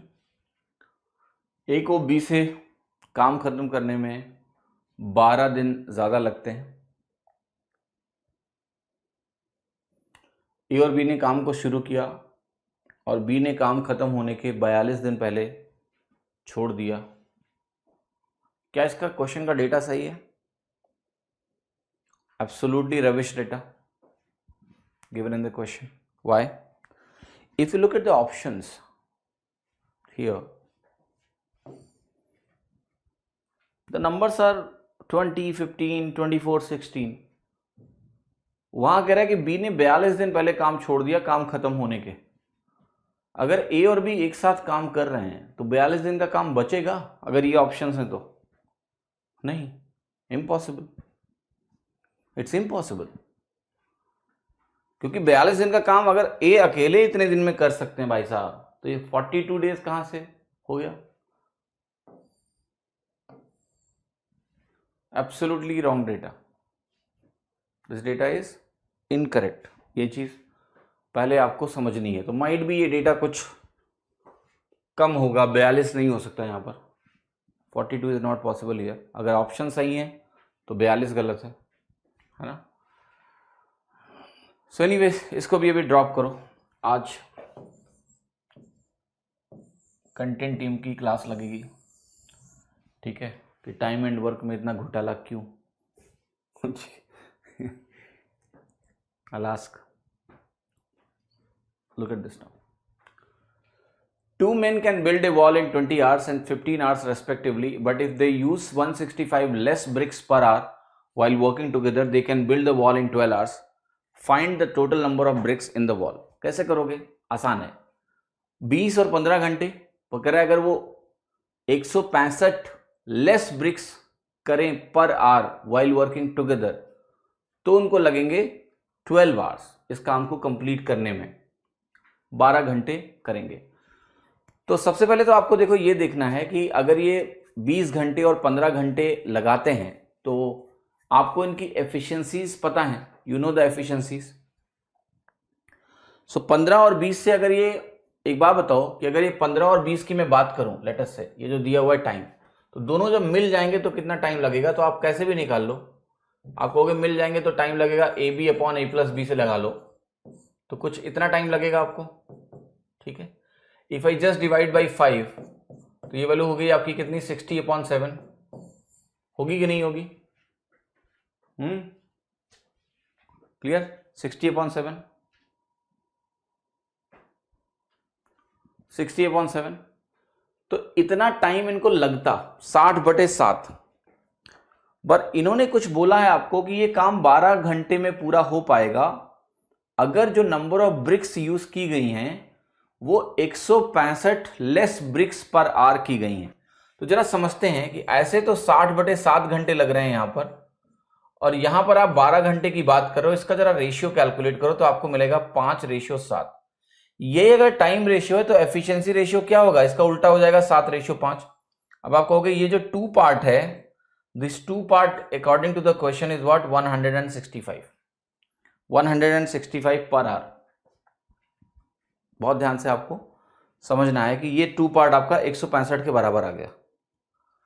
What you need to calculate is now, कि आपको यहां पर एफिशिएंसी के करस्पॉन्डिंग ये वैल्यू पता चल गई है। अब आपको कैलकुलेट ये करना है कि जो टोटल नंबर ऑफ ब्रिक्स हैं इन वॉल्स में वो कितनी हैं, ठीक है? तो जरा इसको निकाल के बताओ। तो आपको कुछ नहीं करना है, ये जो एफिशिएंसी है और ये जो टाइम है 12 घंटे, इसको मल्टीप्लाई करना है आपको। तो आपको कहोगे 60 हो गया ये। लेकिन आपको ये भी समझना है कि यहां पर अगर 2 पार्ट 165 के बराबर है तो ये वैल्यू 165/2 लिखना पड़ेगा आपको, ठीक है? क्योंकि ये वैल्यू क्या है आपकी? 5 × 165/2 × 12। तो ये वैल्यू आपकी ऐसी बनेगी 48 और 150 4950 4950।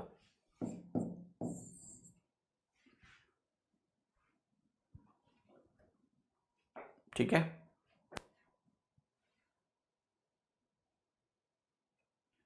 Alright, 4950।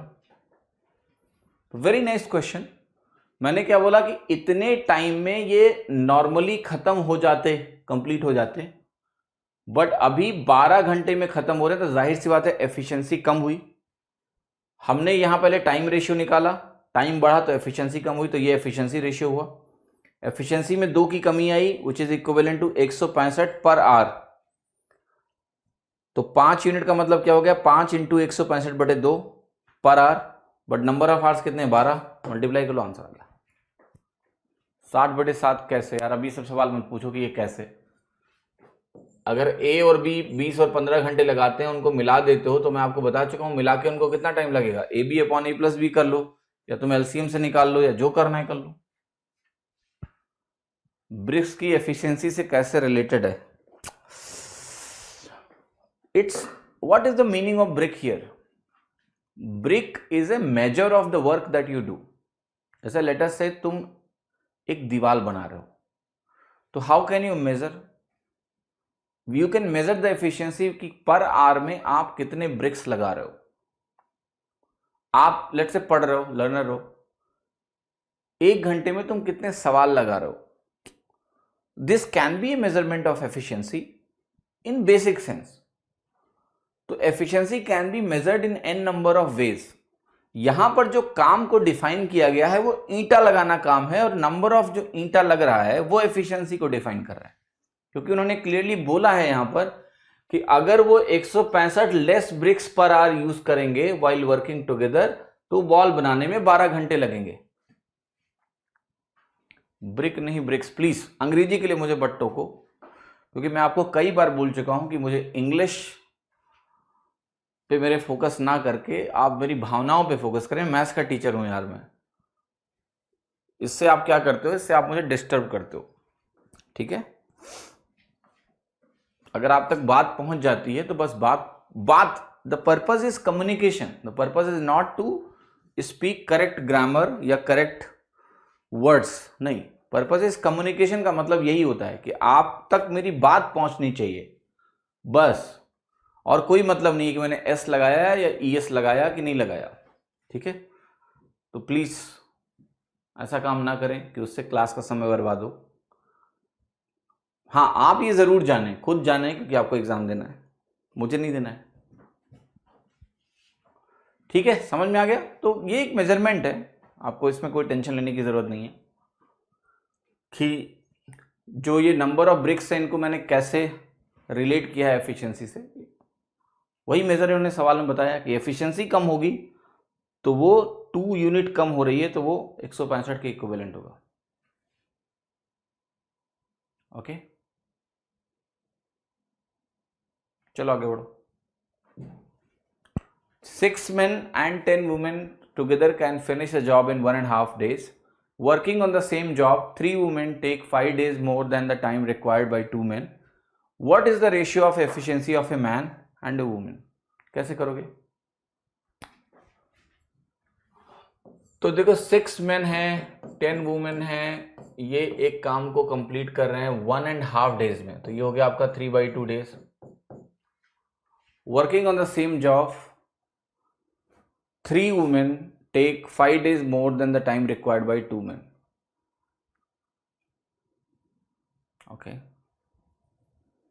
Working on the same job, 3 women take 5 days more than the time required by 2 men. अच्छा, ठीक है.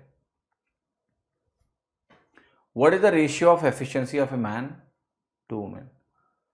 तो देखो एक जानकारी तुमको यहां दी हुई है ना, एक जानकारी आपको यहां दी हुई है, बाकी भी कुछ जानकारियां दी हैं कि working on the same job, एक इंफॉर्मेशन आपको यहां दी है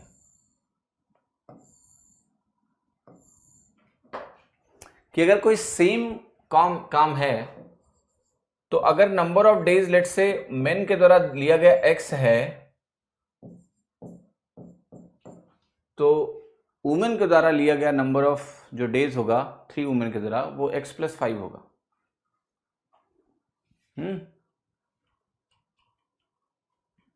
क्लियर? अब आपको रिलेट करके बताना है कि यहां पर जो एफिशिएंसी रेशियो है मुझे निकालना है एफिशिएंसी रेशियो, वो कैसे कैलकुलेट करोगे? ठीक है, तो देखो यहां पर आपको दो इक्वेशंस दी हैं, भले ही आपको दिख रही है कि नहीं दिख रही है, but there are two equations and that I will explain how these two equations are there, कैसे आप इनको रिलेट करोगे और कैसे आंसर निकालोगे। तो एक तो आपको ये दिया है वर्क कुछ इस तरीके का, एक वर्क आपको यहां दिया है और एक वर्क आपको यहां दिया है। Tell me how you will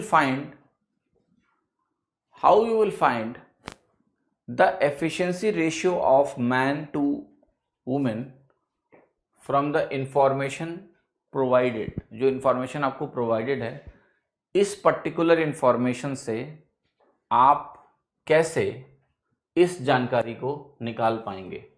क्या यह संभव है? ये संभव है। ठीक है, कैसे मैं बता रहा हूं। देखो यहां जो ये x है और यहां जो x+5 है, इनका जो रिलेशन है, इनका जो रिलेशन यहां पर आपको मिलेगा, इसका इस्तेमाल आपको इस इक्वेशन में करना पड़ेगा।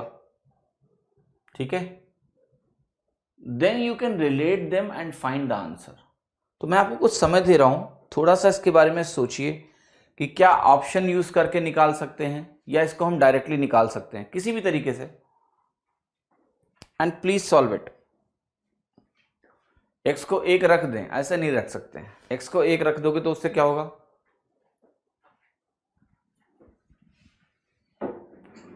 Now they will take 6.5 days।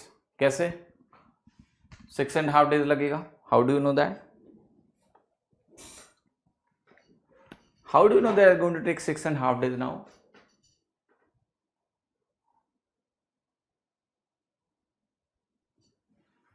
Work same है, यस, क्वेश्चन में दिया हुआ वर्क सेम है।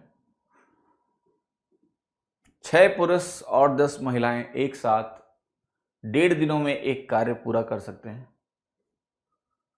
तो पहली जानकारी जो आपको दी है कि they will take 1.5 days to complete the entire work. अगर इतनी स्ट्रेंथ आपको दी है तो 2 मेन हैं तो वो x दिन लेंगे।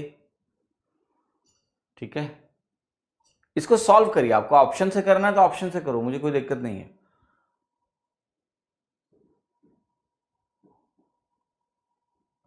You do in any way, that's not a problem, but tell me the answer at least. What will be the answer here? Option से बिल्कुल चेक कर सकते हो, कोई दिक्कत नहीं है।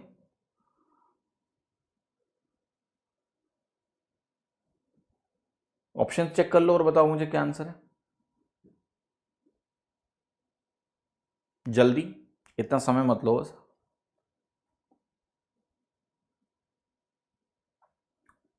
Okay, 3:2, fine. Anyone else? Any other answer? So let me show you how you will do this. Look, इसको पहले आपको कैसे लिखना है इसको समझाता हूं मैं आपको।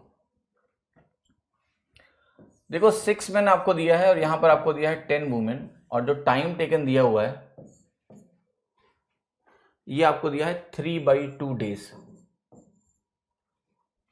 ठीक है, अब एक बार बताओ, अगर मैं इसको ऐसे लिखूं कि 6 मैन है और आपको ये भी दिया है कि अगर आपके पास 2 मैन है, वो मान लेते हैं x दिन लगाते हैं, और यहां पर आपको दिया हुआ है कि 3 वुमेन है तो वो x+5 days लगाएंगे, ये भी आपको जानकारी दी हुई है।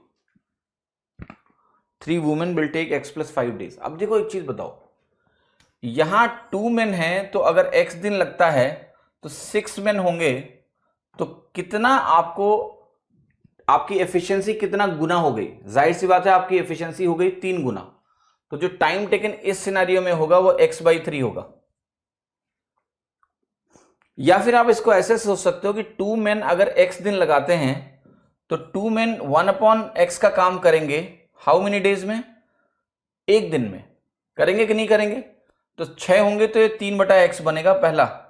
दूसरा, 3 वुमेन अगर x+5 days लगाते हैं किसी भी काम को करने में, अब आपने क्या किया है, आपको यही समझना है कि मैं अगर इसको कन्वर्ट कर दूं कि 1 वुमेन कितना टाइम लगाएगा, तो आपको 3 × x+5। अब यहां पर 10 वुमेन है तो क्या ये हो जाएगा आपका 10/3 × x+5? यस। और इस सिनेरियो में यहां पर ये जो वैल्यू दी है आपकी, नंबर ऑफ डेज 3/2 दिया है, तो ये वैल्यू आपकी कन्वर्ट हो जाएगी और 1/3/2 करोगे तो ये 2/3 बन जाएगा। That's the equation. इस इक्वेशन में कौन सा वेरिएबल है? यहां पर जो वेरिएबल है आपका, वो वेरिएबल है सिर्फ x। और अगर आपका x निकल जाएगा तो आपकी एफिशिएंसी भी निकल जाएगी। क्यों? क्योंकि आपको पता है 2m इंटू एक्स यहां पर किसके बराबर है? 3w इंटू एक्स प्लस 5 के बराबर है। क्वेश्चन ने दे रखा है, that is given in the question. Make sense or not? Tell मी।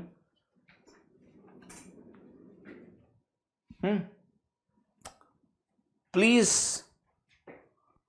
ये बताओ कि तुम्हें कुछ समझ में आ रहा है जो मैंने लिखा है, या नहीं समझ में आ रहा है? हाँ जी बोलो, कुछ कुछ आ रहा है? थोड़ा थोड़ा करके। अब यहां से एक काम करो, x की वैल्यू निकाल लो। Please solve and find the value of x। जल्दी निकालो और बताओ x की वैल्यू कितनी आ रही है। कैलकुलेट करो और x की वैल्यू निकालो प्लीज। फिर आते हैं अल्टरनेट तरीके पे। पहले आप x की वैल्यू तो कम से कम यहां से निकालो। What will be the value of x? x की वैल्यू निकालो।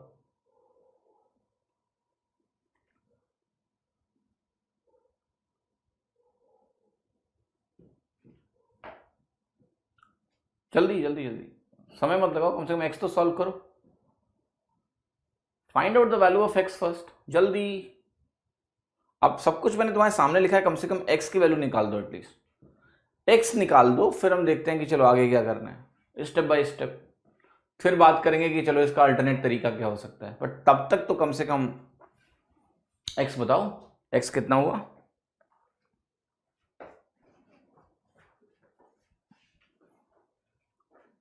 पहले x की वैल्यू निकालो, बाकी चीजें मैं बताता हूं धीरे धीरे करके, इकट्ठा सब नहीं बताऊंगा। x निकाल के बताओ। What is the value of x? ये मत बोलना नहीं निकल रहा है। जो भी इक्वेशन बन रही बनाओ और x निकालो। Find out the value of x from here. नहीं निकालोगे? चलो मैं ही मेहनत करता हूं। देखो ये वैल्यू इधर बनेगी 2 into x into x plus 5। ये 3 से काट दूंगा, और जब एलसीएम लिया मैंने तो यहां पर ये बनेगा 9 into x plus 5 plus 10x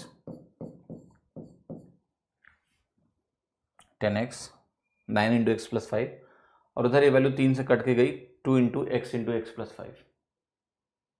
ठीक है, तो ये जो वैल्यू आपकी यहां से कैलकुलेट होके आएगी वो आएगी यहां से 2x स्क्वायर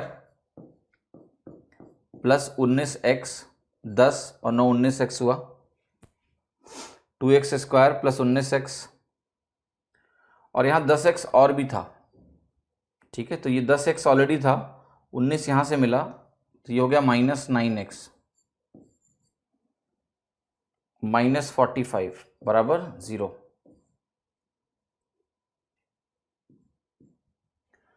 अब 90 को हमें ऐसे ब्रेक करना है कि ये वैल्यू 9 मिल जाए। ब्रेक हो जाएगी 15 और 6 में,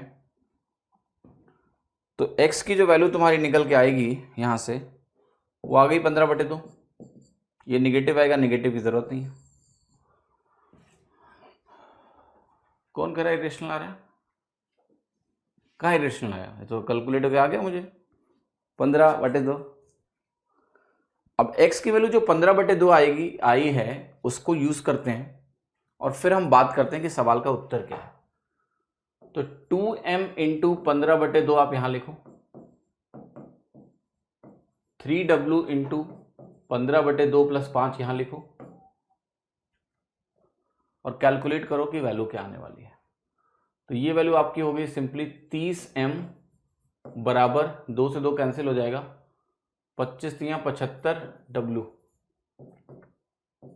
तो m का अगर w से रेशियो में निकालूं तो 15×5 = 75 और 15×2 = 30 आ रहा है, which is 5:2, which is option C.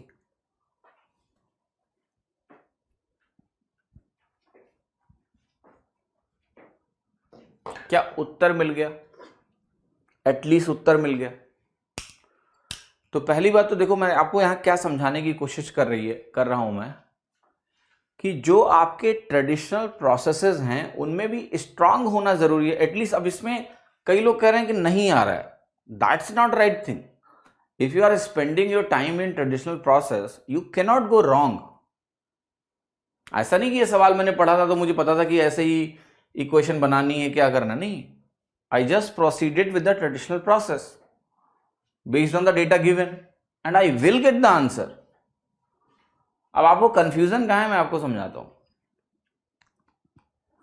देखो मैंने यहां क्या किया है, मैंने ये कहा है कि ये और ये मिल जाएं तो काम 3 दिनों में हो जाएगा। ध्यान से देखना बस, मैंने क्या लिखा है कि ये और ये मिला के किसी काम को इतने दिनों में कर रहे हैं। तो आप क्या बोलोगे, 1/, इनका काम 1 दिन का मिलेगा कि ये कितने दिनों में काम पूरा कर लेंगे, या फिर मैं कहूं इनका 1 दिनों का काम प्लस इनका 1 दिनों का काम बराबर 1/, ये। यही तो इक्वेशन होती है, यही तो इक्वेशन होती है कि 1/this बराबर 1/this। सो अगर टोटल 3/2 दिन में हो गया तो ये वैल्यू आपकी कितनी हो गई, 1/this। ठीक है, अब मैंने यहां पर यही लिखा है कि देखो, अगर 2 आदमी मिलके एक काम को x दिनों में करते हैं, x दिनों में करते हैं, तो 2 आदमियों का 1 दिन का काम कितना होगा, 1/x होगा।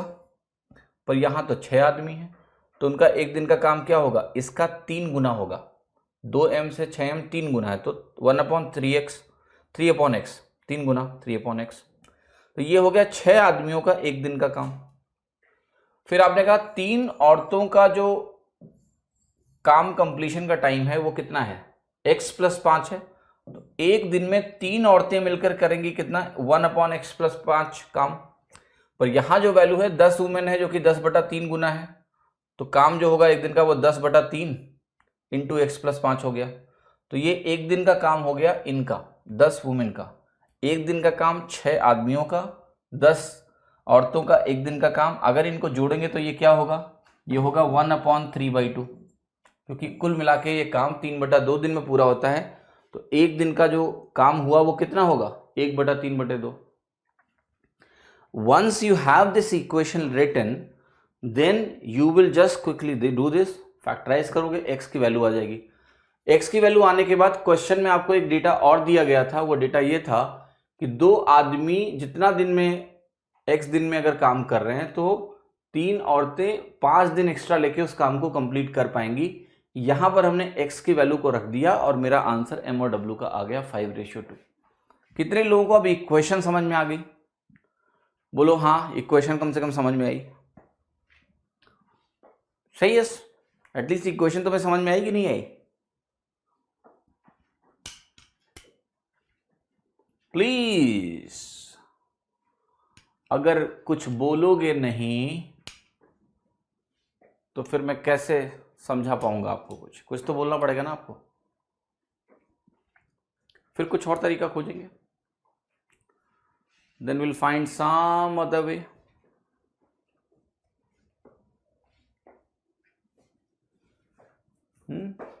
ओके, एटलीस्ट ये क्लियर हो गया कि इससे लगेगा सवाल। अब देखो, अगर आप इस क्वेश्चन को सॉल्व करना चाहते हैं कि नहीं मेरे को ये तरीका नहीं अपनाना है, चैलेंजेस क्या है पहले मैं वो समझाता हूं। What are the challenges, it's a very nice question to understand कि भाई सवाल में चैलेंजेस क्या है। देखो, सवाल को सीधे ऐसे बोल देना कि ये ऑप्शन उठा के रख दो, ये मूर्खता है। When you know the answer, you can put and get it. That's fine. But when you do not know the answer, आपको कौन सा आंसर करना है कौन सा नहीं करना है आपको अभी कोई आइडिया नहीं है इसका। You have no idea about it. कुछ नहीं पता तुमको। So let me tell you कि यहां क्या तुम्हें दिया है और क्या तुम्हें नहीं दिया है।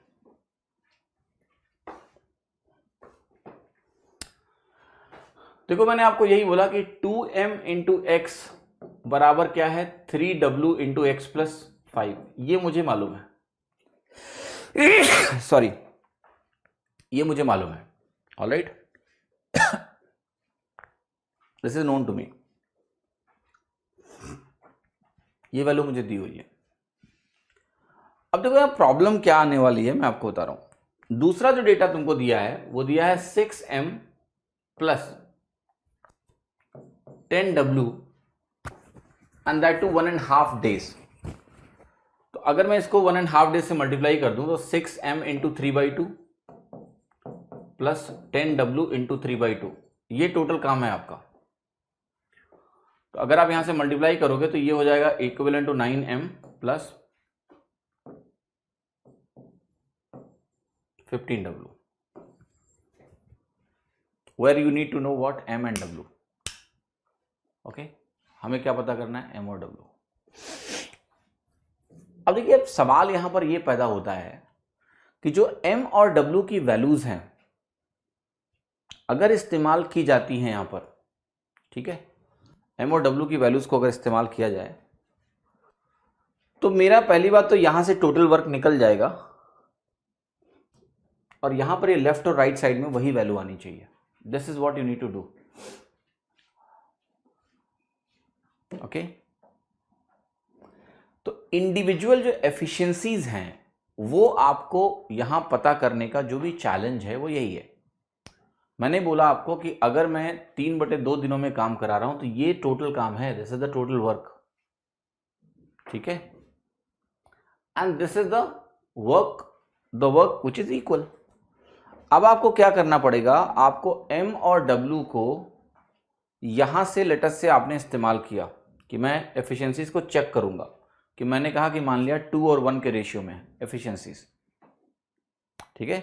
आप अगर ये बोलना चाहते हो कि मेरी एफिशिएंसीज जो है वो 2 और 1 के रेशियो में है, तो आपको अब पूरा जो है रिवर्स इंजीनियरिंग वाला काम करना पड़ेगा कि मैंने कहा कि मैंने इसको 2 रखा और मैंने इसको 1 रखा, ठीक है। तो अगर आप इसको 2 और 1 रखोगे तो इसकी टोटल वैल्यू कितनी आएगी, मैं रखता हूं ताकि आपको समझ में आए। तो आपने कहा आप m को 2 रखते हैं और इसको w को 1 रखते हैं, तो ये रखोगे तो ये वैल्यू हो गई 18, ये वैल्यू हो गई तुम्हारी 15, 18 15 कितना हो गया 33। तो आपको दिख रहा है कि जो टोटल काम है वो 33 यूनिट्स का काम है, 33 यूनिट्स का काम आपका आया। ओके, क्लियर, समझ में आ रहा है कि नहीं। अब एक बात बताओ मुझे कि ये वैल्यू जो आपकी निकल के आई 33 यूनिट्स जो टोटल काम है आपका, and if you go and use this work and then find the value of x and see if it is matching or not, that is what you need to understand.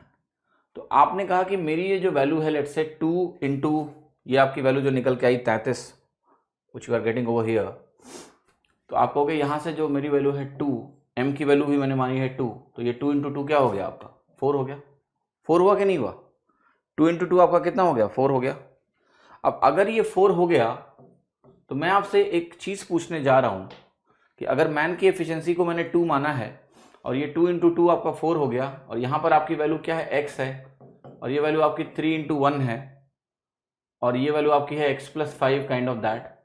आप खुद मुझे यहां पर बताओ कि जब आप x की वैल्यू कुछ भी निकालोगे निकल जाएगी x की वैल्यू, क्योंकि यहां पर जो x की वैल्यू है वो अगर टोटल वर्क 33 है तो आप यहां रखोगे 33/4, x की वैल्यू 33/4 अगर आई और यहां पर आपने रखा तो आपको दिखेगा कि ये मैच नहीं कर रहा है, दिस इज नॉट मैचिंग।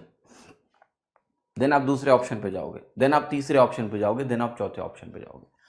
तो this question is A time taking question in that sense, ये आपको थोड़ा सा समझना पड़ेगा, ठीक है। दूसरा तरीका जो यहां पर हो सकता है जो थोड़ा सा समय शायद आपको बचा पाएगा वो ये होगा कि जब आपने इसको ऐसे लिखा है, ठीक है, तो जो टाइम टेकन है वो है आपका x और x प्लस 5 है ना, यानी 5 दिनों का अंतर है। तो आप ऐसा काम ये कर सकते हो, you can do something like this कि देखो अगर मैं एफिशिएंसी लिखने जा रहा हूं रेशियो 2m रेशियो 3w, तो जो टाइम रेशियो आपका निकलेगा वो क्या होगा reverse of efficiency. Reverse of efficiency क्या होता है आपका टाइम रेशियो होता है, करेक्ट और नॉट। तो आप कहोगे कि टाइम रेशियो आपका बनेगा 3w रेशियो 2m। तो मैं फिर से समझाता हूं कि मैंने कहा कि अगर मैं 2:1 ऑप्शन पकड़ रहा हूं तो ये वैल्यू बनेगी 3:4, ठीक। The time ratio will be 3:4। तो टाइम रेशियो अगर 3:4 है या एफिशिएंसी रेशियो अगर आपका 3:4 है, m की वैल्यू आपने डाली 2 और w की वैल्यू आपने डाली है 1, तो इसको एक मिनट कंफ्यूज नहीं होना है, समझाता हूं फिर से। m की वैल्यू आपने 2 डाल दिया तो ये बनेगा 4 और w की वैल्यू 1 डाला तो आपका बना 3। तो टाइम रेशियो आपका बनेगा 3:4, फिर आपको हो गया 1 पार्ट मेरा 5 के बराबर हो गया। और अगर मेरा 1 पार्ट 5 के बराबर आ गया, 1 पार्ट मेरा 5 के बराबर आया मान लिया, क्योंकि 1 यूनिट का टाइम डिफरेंस है वो 5 के बराबर है, वो 5 करते ही आपको number of days taken by 2m is 15 और 15 को 2 से मल्टीप्लाई करोगे तो this value is not 33। Clear?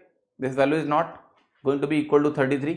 इस प्रोसेस में जब आप चेक करोगे तो आपको आंसर क्या मिलेगा? सी ऑप्शन मिलेगा। तो मैंने कहा कि ऑप्शन चेकिंग इस तरीके से एक लंबा प्रोसेस है।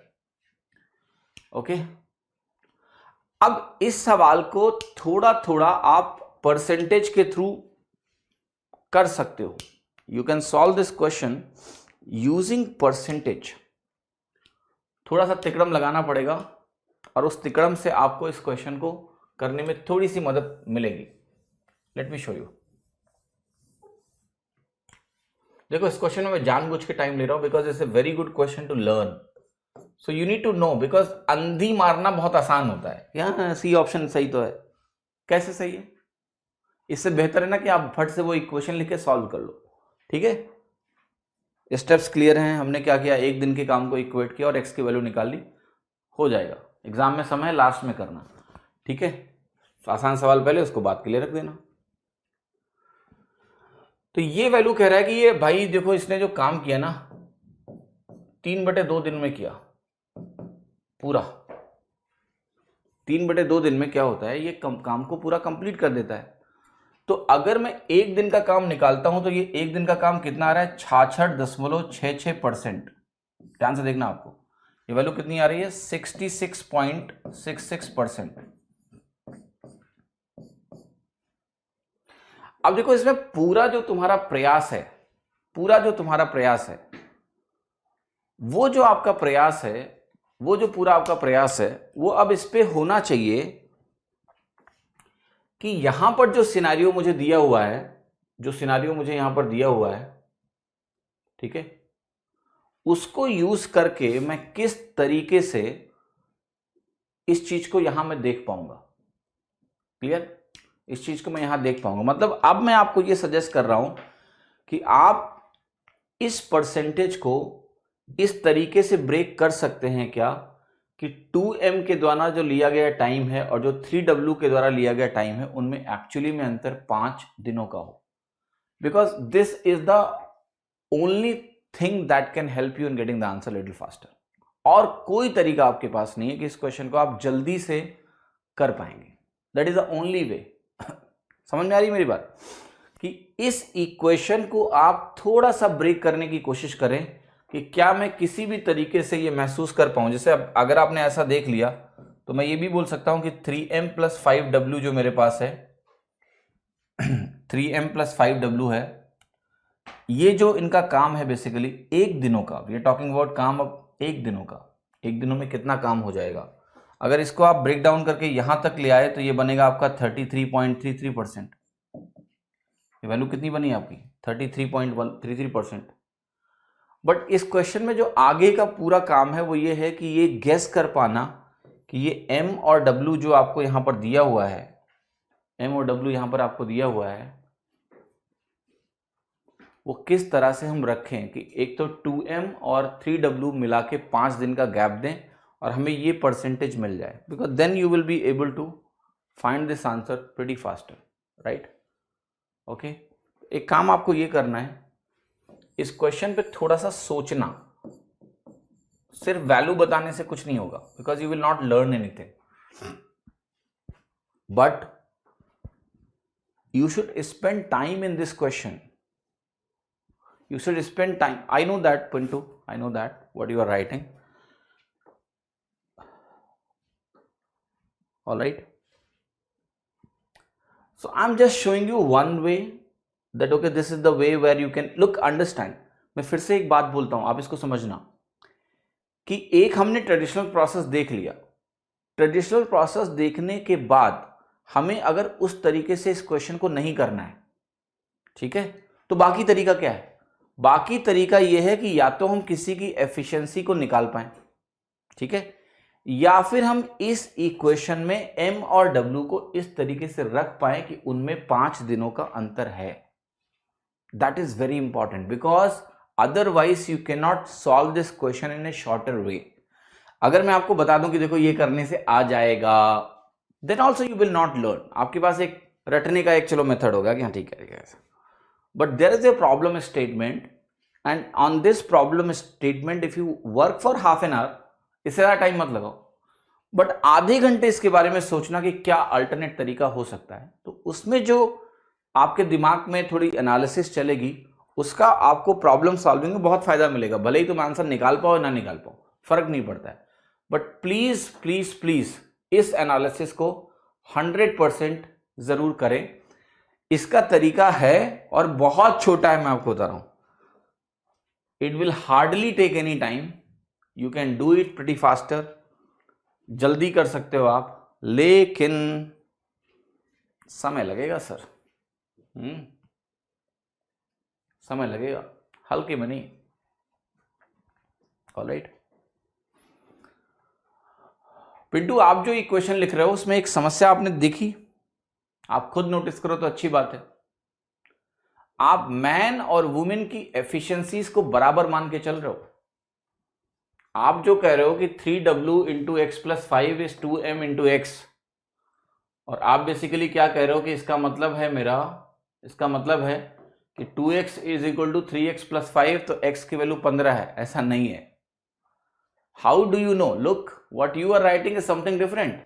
You are saying 2x is equal to 3 into x plus 5. इसका सिंपल सा मतलब यह है कि तुमने मैन और वुमेन की एफिशिएंसीज को बराबर मान लिया है. और अगर तुमने मैन और वुमेन की एफिशिएंसी को बराबर मान लिया है, then how you are finding your answer to be 5:2 later? You can't. You have already assumed efficiency equal. ये भैया मैन डेज है और ये क्या है? वुमेन डेज है. मैन डेज और वुमेन डेज अगर आपस में बराबर होते हैं तो आपको मैन और वुमेन को m और w लिख के चलना पड़ेगा. और अगर आप नहीं लिख रहे हो, इसका मतलब आप ये लिख रहे हो कि m और w की एफिशिएंसी बराबर है, और अगर m और w की एफिशिएंसी बराबर है तो आप बाद में उसको 5:2 कैलकुलेट कैसे कर रहे हो? ठीक है, इसका मतलब जो आपने माना वो गलत है. जो मान के आप सॉल्व कर रहे हो तो उसी को आप कॉन्ट्राडिक्ट क्यों कर रहे हो sir? If these two are equal, अगर ये मैन डेज है और ये मैन डेज है, then it's okay to write 2x is equal to 3 into x plus 5.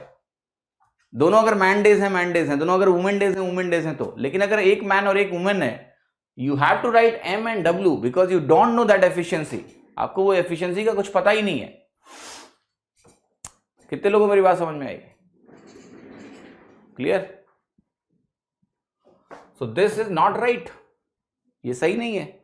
आपको m और w ऑप्शन से लाके डालना पड़ेगा.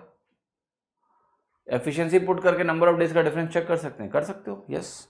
तो ये बहुत अच्छा सवाल है. It's a very nice question. And मैं आपको एक चीज बताता हूं कि अगर इसको तुम सॉल्व करोगे, तुम्हें थोड़े देर बाद शायद ये समझ में आने लगे कि यार ट्रेडिशनल वाला मेथड बढ़िया था. ठीक है, बिकॉज कम से कम स्ट्रेट आंसर तो आ रहा है उसमें. This analysis is time taking. There is a possibility where we can check few things and say m and w की वैल्यू इतनी होगी एंड इधर, बट वो analysis it's not easy. Do that, but half an hour spend करना है इस सवाल पे. कल बात करेंगे इस पे. और अच्छा सवाल है, बहुत ही अच्छा सवाल है, सीखने के लिए बहुत कुछ है इसमें. There are some questions which make you learn a lot. पढ़ो सवाल. B is 20% more efficient than A. B started the work and do it for 2x days, then B replaced by A and A completed the remaining work in 2x plus 8 days. Ratio of the work done by A and B is given, value of x. सरल सवाल है, चलो करो. A की efficiency दी है आपको, B की efficiency दी है 5 है तो ये 6, 20% ज़्यादा एफिशिएंट है. B ने काम करना शुरू किया और 2x दिनों तक किया, फिर B को A से रिप्लेस कर दिया गया. A ने किया है completed the remaining work in 2x plus 8 days. ठीक है, ratio of the work done by A and B is 3:2. तो देखो ये 6 इंटू 2x काम कर रहा है, ये 5 इंटू 2x प्लस 8 काम कर रहे हैं, और ये एफिशिएंसी रेशियो आपको 3:2 दिया हुआ, x की वैल्यू निकालनी है, तो कुछ तो है ही नहीं सवाल में। 8x की वैल्यू कितनी है? 10x plus 40। ये क्या हो रहा है? 1 minute.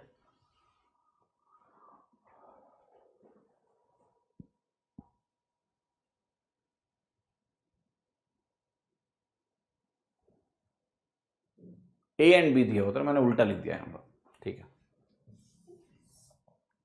2/3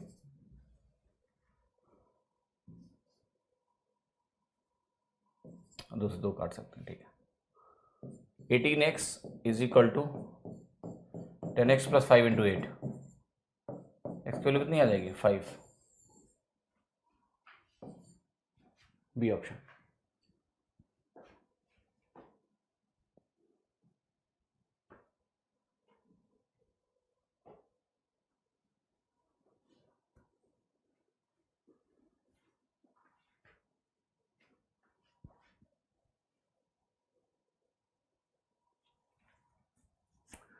A man who worked twice as fast as a woman who is twice as fast as a child, 18 men can complete 21 days. How many days would be required for 18 women and 6 children together to complete the same job? So child है, woman है, men है, efficiency ratio कैसा दिया है? 1, 2 और 4। twice as fast का मतलब होता है डबल efficiency, ऐसा दिया हुआ है। 18 men can complete a job in 21 days. So ये वैल्यू है आपकी टोटल वर्क जो है वो 18 इंटू 4 इंटू 21 है। कह रहा है इसको काम कराना है 18 वुमेन से। So 18 वुमेन की एफिशिएंसी हो गई 18 इंटू 2 और 6 चाइल्ड से 6 इंटू 1। ये सॉल्व करना है तुम्हें। 42 18 इंटू 4 इंटू 21 21 2 ज़ा 72/2 कितना हो गया? 36 days.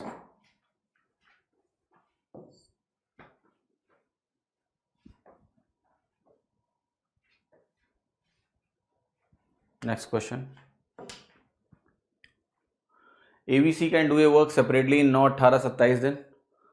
They started the work together, but B and C left 2.5 days and 5 days respectively. Left 2 and 5 days. अच्छा, before the completion of the work, ठीक है। तो देखो ऐसा कहानी है कि सब साथ में शुरू करेंगे, A plus B plus C। 5 दिन पहले कौन जाएगा? C जाएगा। अब करेगा केवल B प्लस A का काम चलेगा। फिर 2.5 डेज पहले कौन जाएगा? B भी चला जाएगा, तो केवल A करेगा। This is the work. In how many days was the work finished? करा कितने दिनों में ये काम खत्म हुआ, ये आपको बताना है। क्लियर? सॉल्व कर लो, ऐसा कुछ मुश्किल नहीं आना चाहिए आपको। तो पहले एफिशिएंसी रेशियो निकाल लेते हैं। टोटल 54 मान लो यूनिट वर्क का है, 54 वर्क अगर 54 यूनिट का है तो A बिकम 6। ABC का रेशियो लिख लो एफिशिएंसी का, कितना हो गया? 6 3 2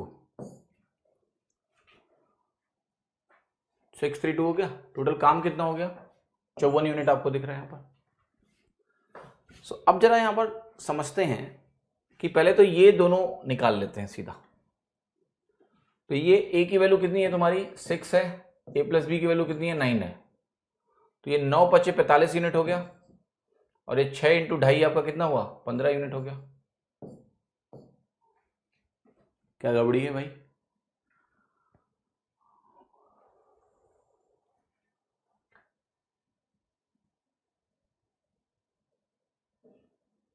मैंने काम कितना माना है? 54 यूनिट्स ना। B ने 2.5 दिन पहले छोड़ा, A ने, C ने, ठीक है। तो ये गलत किया ना मैंने, ठीक है। 45 नहीं है ये, इतना पोर्शन भी 2.5 है, इतना पोर्शन भी 2.5 है, लाइक दिस।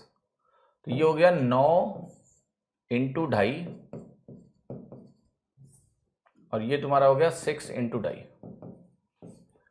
सो बेसिकली हो गया ये 15 × 2.5 37.5 units.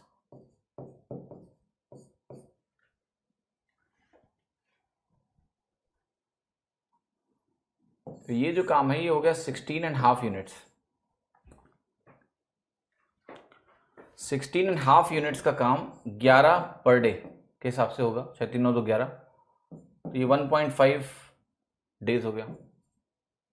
The answer is 1.5 days plus 5 days, 6.5 days.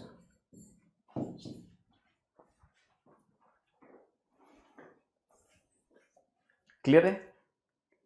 तो सवाल में कोई भी शंका नहीं होनी चाहिए। एक तरीका है, अब मैं आपको दूसरा तरीका बताता हूं जिसमें आपको ज्यादा मजा आएगा। देखो, ए एक इकलौता आदमी है जिसने शुरू से अंत तक काम किया है। तो अगर हम ये निकाल लें कि ए ने जितना काम किया है वो कितने दिनों में किया है, हम आसानी से आंसर निकाल पाएंगे। तो देखो, आपको यहां समझना क्या है कि जितना काम ए के अलावा लोगों ने किया है उसके बारे में कुछ सोच सकते हैं क्या? काइंड ऑफ समझ में आया कि नहीं? हाँ जी, is it clear or not? Yes. तो मैं आपको यह समझाने का यहां प्रयास कर रहा हूं कि हम ये निकाल सकते हैं कि देखो, बी ने, ए बी और सी हैं जो भी ये दिए हुए हैं, इनको जरा मैं क्या लिखने जा रहा हूं इसको बहुत ध्यान से समझना तो तुम्हें बेहतर समझ में आएगा। मान लेते हैं कि ए बी सी तीनों ने अंत तक काम किया होता, ठीक है? तो देखो, जो भी टोटल काम है आपका 54 यूनिट का, वो काम तो ऐसे इस अरेंजमेंट में हो गया है। इसमें कोई शंका है क्या? नहीं, इस अरेंजमेंट में वो काम हो गया है। लेकिन अगर बी नहीं छोड़ता इस काम को, अंत तक जाता, सी नहीं छोड़ता इस काम को, तो देखो क्या होता, उसको जरा समझने की कोशिश करो। आपको पता है सी अगर यहां नहीं छोड़ता तो सी ने 5 दिन और काम किया होता, तो जो काम हो जाता वो 5 × 2 एक्स्ट्रा हो जाता। ठीक है, ये लिख दिया मैंने। हो जाता कि नहीं हो जाता? यस। अच्छा, बी ने अगर काम को नहीं छोड़ा होता तो बी 2.5 दिन और काम करता कि नहीं करता? यस। तो बी अगर 2.5 दिन और काम करता तो बी के द्वारा जो किया गया काम होता वो 2 × 2.5 7.5 होता आपका। ऑलराइट, क्या ये चीज आपको समझ में आ रही है कि इतना काम और एक्स्ट्रा एक्सेस में हो जाता? तो ये हो गया आपका 54 प्लस 17.5 होता कि नहीं होता? तो ये जो काम होता इतने दिनों में वो कितना हो जाता आपका? 54 प्लस 17.5 अगर मैं लिखूं आपके सामने तो ये बनेगा आपका 71.5। मतलब यहां से यहां तक अगर सारे मिलके काम कर रहे होते यहां से यहां तक तो इतना काम होता। टोटल एफिशिएंसी 6 3 9 2 11 है कि नहीं है? इसे डिवाइड कर दो, क्या वैल्यू 6.5 दिन आई? यस। क्या ए ने इतने ही दिन काम किया है? यस, क्योंकि ए तो शुरू से अंत तक था ना। तो ए अगर शुरू से अंत तक था तो जब इसको हम 11 से डिवाइड करेंगे टोटल एफिशिएंसी से, तो ये जो वैल्यू निकल के आएगी 6.5, ये सारे दिन ए है, तो ए हो गया करेक्ट, क्योंकि एक्चुअल क्वेश्चन में ए तो अंत तक है ना। तो ये ए के नंबर ऑफ डेज हो गए 6.5 डेज। टोटल काम 6.5 days. How many days work was finished? 6.5 days. समझ में आया कि नहीं? मैंने क्या किया, मैंने कहा कि ये जितने दिन तक ये लोग गायब थे अगर वो भी मैं जोड़ दूं तो मुझे टोटल काम मिल जाएगा ना कि कितना होता अगर ये तीनों अंत तक काम कर रहे होते। तो तीनों अगर अंत तक काम कर रहे होते तो कितना काम होता? वो होता 71.5 का टोटल एफिशिएंसी से डिवाइड करो, नंबर ऑफ डेज आ गया। That's the answer. तो यहां पर अगर आप इस रूट में जा रहे हो, इस वाले रूट में ऐसे जा रहे हो तो मुश्किल है, फर्जी कैलकुलेशन 9 × 2.5 कर रहे हैं, 6 × 2.5 कर रहे हैं, फिर कितना यहां बचेगा, कोई जरूरत नहीं है। आप ये देखो इन्होंने कितने दिन काम नहीं किया, अगर करते तो कितना एक्सेस काम हो जाता 54 के ऊपर। जोड़ के टोटल काम निकाल लो कि अगर तीनों अंत तक काम कर रहे थे तो इतना टोटल काम होता, फिर नंबर ऑफ यूनिट से डिवाइड कर लो, नंबर ऑफ डेज आ जाएगा। This is the fastest method for this, because you are not calculating separate kind of that. नहीं, आसान है, सीधा नंबर ऑफ डेज आ जाएगा आपका। पढ़िए सवाल। P and Q can do a piece of work in 9 days. Q and R can do in 15 days. P is twice as good as A. तो कोई सवाल आप करोगे? सीधा सवाल है, इसको मैं नहीं करूंगा। Wages per week of 12 men and 7 women is this, and wages of 3 men and 10 women is this. Find the total wages of man and women for a week. ये भी सॉल्व कर लोगे कि नहीं कर पाओगे? कर लोगे। कैसे करोगे? देखो दो इक्वेशन दी हैं यार, 12m + 7w बराबर दिस, 3m + 10w बराबर दिस। इक्वेशन सॉल्व करके m और w निकल जाएगा, दोनों को जोड़ के आंसर निकालना है। ये भी कर लेना प्लीज। दो इक्वेशन है, इनको सॉल्व कर लेना है। P can do a piece of work in 60, Q 36. Q starts the work and continues for 12 days alone. Then P joins him. Find the time taken by both to complete the remaining work. कैसे करोगे? हाँ जी, तो आप कह रहे हो देखो P अकेले 60 दिन में काम कर लेता, Q 36 दिन में कर लेता। तो Q ने अगर 12 दिन तक कंटिन्यू किया है तो जरा एक बार बताओ, Q ने 12 दिनों में 1/3 काम कर दिया होगा, ठीक है। अब जो 2/3 काम बचा है, अगर इसको Q को करना होता तो Q अकेले 24 दिन लगाता, Q अकेले 24 दिन लगाता इस काम को करने में, अकेले 36 दिन का काम है ना Q का। और P और Q की एफिशिएंसी भी तुम्हें दी हुई है, 60 और 36, 12 और कितना होगा, 12 पंचे 60, 12 3 36, तो ये हो गया 3:5 का। तो 3 की एफिशिएंसी से 24 दिन लगते नहीं, 5 की एफिशिएंसी से 24 दिन लगते। और बट अब एफिशिएंसी तुम्हारी 8 हो गई, तो 8 × 24, 15 दिन लगेगा। तो आंसर क्या हो गया? बी। ये भी हो जाएगा। रमेश 60, सुरेश 90, दोनों 15 दिन। रमेश चला गया, बाकी काम सुरेश ने किया। अरे यार कर लेना ये भी। रमेश और ललित 3 दिन। ललित एंड मोहन, ललित एंड होना चाहिए, ऐड नहीं होना चाहिए। ललित एंड मोहन एक साथ 4 दिन। मोहन और रमेश 8 दिन, तीनों ठीक है। क्या ही करना है यार, कर लो। देखो रमेश प्लस ललित है, 3 दिन में कर सकते हैं। तो बेसिकली होता क्या है कि ये 1/3 के बराबर होता है। ललित एंड मोहन 1/4 हो गया, और मोहन एंड रमेश अगर आप निकालते हो तो ये हो गया आपका 1/8 हो गया। तो 8, 4, 3 का एलसीएम निकालते हैं, और ये होता है आपका 24। तो इसको अगर आप 24 यूनिट मानोगे तो 24 यूनिट मानते ही क्या होगा, 3 8 4 छक्का 8 तिरका। बन गया कि नहीं बन गया? अब आप क्या करो, सबको जोड़ दो। अगर आप यहां से जोड़ोगे तो मिलेगा twice of R + M + L, और ये वैल्यू 17 के बराबर हो गई। R + M + L कितना हो गया तुम्हारा? 8.5 के बराबर हो गया। हाँ जी, तो 8.5 हो गया। तो नंबर ऑफ डेज अगर निकालने तो आप कहोगे 24/8.5। 3 से कम, 2 से ज्यादा, 2.5 से कंपेयर करना है एक्चुअली। कर लेते हैं।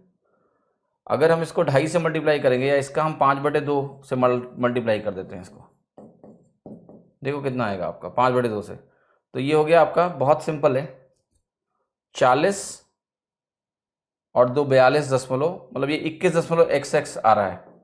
तो जाहिर सी बात है इससे बड़ा चाहिए मुझे, और 3 से तो छोटा है पता है मुझे। तो आंसर क्या हो गया आपका? बी।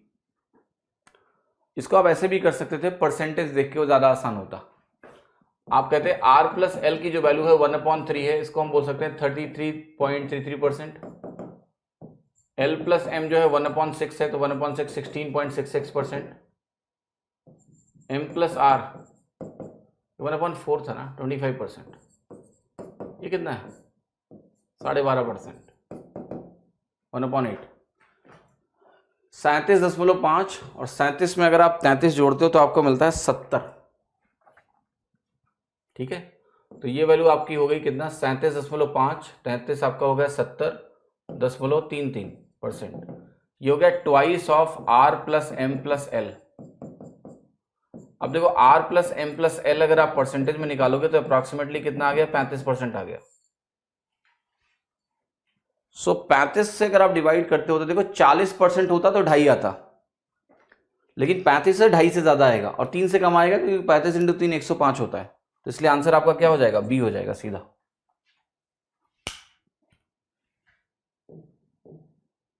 अस्सी मैन x दिन, कुछ लोग और आ गए। तो work gets completed in 4/5 of the time, find the number of man added. तो अगर टाइम देखो 4/5 हो गया, तो इसका मतलब है जो स्ट्रेंथ है वो 5/4 हो गई है, क्योंकि एफिशिएंसी इनटू टाइम टेकन क्या होता है? कांस्टेंट होता है। 5/4 हो गई है, तो आपको ये समझना है कि 1/4 लोगों को आपने ऐड कर दिया है। तो 80 × 1/4 निकाल लोगे तो 20 आएगा। तो आपका आंसर हो गया ए। सवाल देखिए, P कैन कंप्लीट 10 दिन, Q 24 दिन, P शुरू करता है, अल्टरनेट डेज काम करते हैं, तो नंबर ऑफ डेज कितना लगेगा। अच्छा सवाल है, अल्टरनेट डेज का है तो, बट ये भी बहुत सिंपल है, ऐसा कुछ मुश्किलात इसमें आपको नहीं होने वाली है। 10 और 24 का एलसीएम जरा निकालो, कितना आएगा 120। तो 10 और 24 आपको देगा कितना 120 यूनिट्स इसका एलसीएम, ठीक है। अब 10 वाला कितना हो गया 12 यूनिट ए डे, ये हो गया 5 यूनिट ए डे। तो कौन शुरू कर रहा है, पी शुरू कर रहा है ना, पी शुरू कर रहा है तो पी पहले दिन कितना करेगा 12 करेगा, क्यों अगले दिन कितना करेगा 5 करेगा। तो 2 दिन का जो नेट है आपका ये हो गया 17 यूनिट का, है ना, 17 यूनिट का हो गया। अब ये वैल्यू बहुत ध्यान से देखो, आप कितनी बार जाओगे तो उसके जस्ट पहले पहुंच जाओगे, आप कहोगे 7 बार। 17 इंटू 7 क्या होता है 119 होता है। तो आपने कहा यहां पर करेंगे हम 17 इंटू 7, तो यहां भी आपका हो जाएगा 7 इंटू 2, तो 14 दिन में आपका 119 यूनिट का काम हो गया। अब 1 यूनिट का काम बाकी है, तो 14 दिन पूरे होने के बाद क्या होगा, फिर से पी का नंबर आएगा। ये तो चलो 14 दिन हो गया, 119 यूनिट काम हो गया। अब पी का नंबर आया और जो काम है वो 1 यूनिट बाकी है, और 1/10 और लग जाएगा। फिर 1/10 लगेगा नहीं, 1/12, क्योंकि एक दिन में 12 यूनिट काम करता है वो। हमने एफिशिएंसी निकाली है 12 यूनिट, तो ये हो गया आपका 14 सही 1/2 या 1/12, 1/12, ठीक है।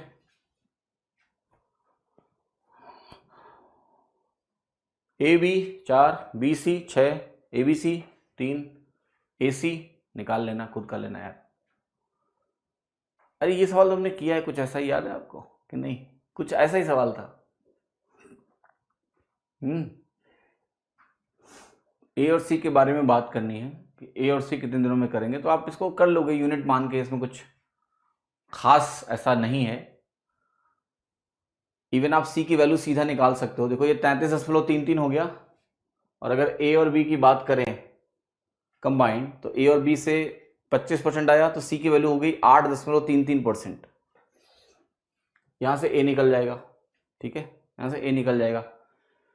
बी प्लस सी तुम्हारा 6 दिन दे रहा है 16.66, तो ए की वैल्यू 16.66 आ गई 33.33 से, तो 16 8 24 25% हो गया ना सी की वैल्यू। 16 8 24 ए और सी मिला के 25 हो गया, 4 दिन आएगा बी ऑप्शन, कर लेना, कुछ है नहीं। P Q 15, Q R 12, P R 10, x days to finish the whole work. क्या ही सवाल में यार, 15 12 10 कैल्शियम ले लो, 6 आ जाएगा, 60 आ जाएगा। 15 चौके 60, 4 5 6, 4 5 6 जोड़ दो, 9 6 15, 15 हो गया, 15/2 7.5 हो गया, 7.5 को करोगे तो कितना आएगा 8, कर लेना इसको, ठीक है। कंबाइन करोगे एफिशिएंसी जोड़ोगे, इधर आ जाएगा 2 times P plus Q plus R is equal to 15। 7.5 से करोगे तो 8 आ जाएगा। और चलो 60 क्वेश्चन हो गए फिर आज के, और कल जो है आगे के सवाल करेंगे, है ना। Thank you so much, bye bye.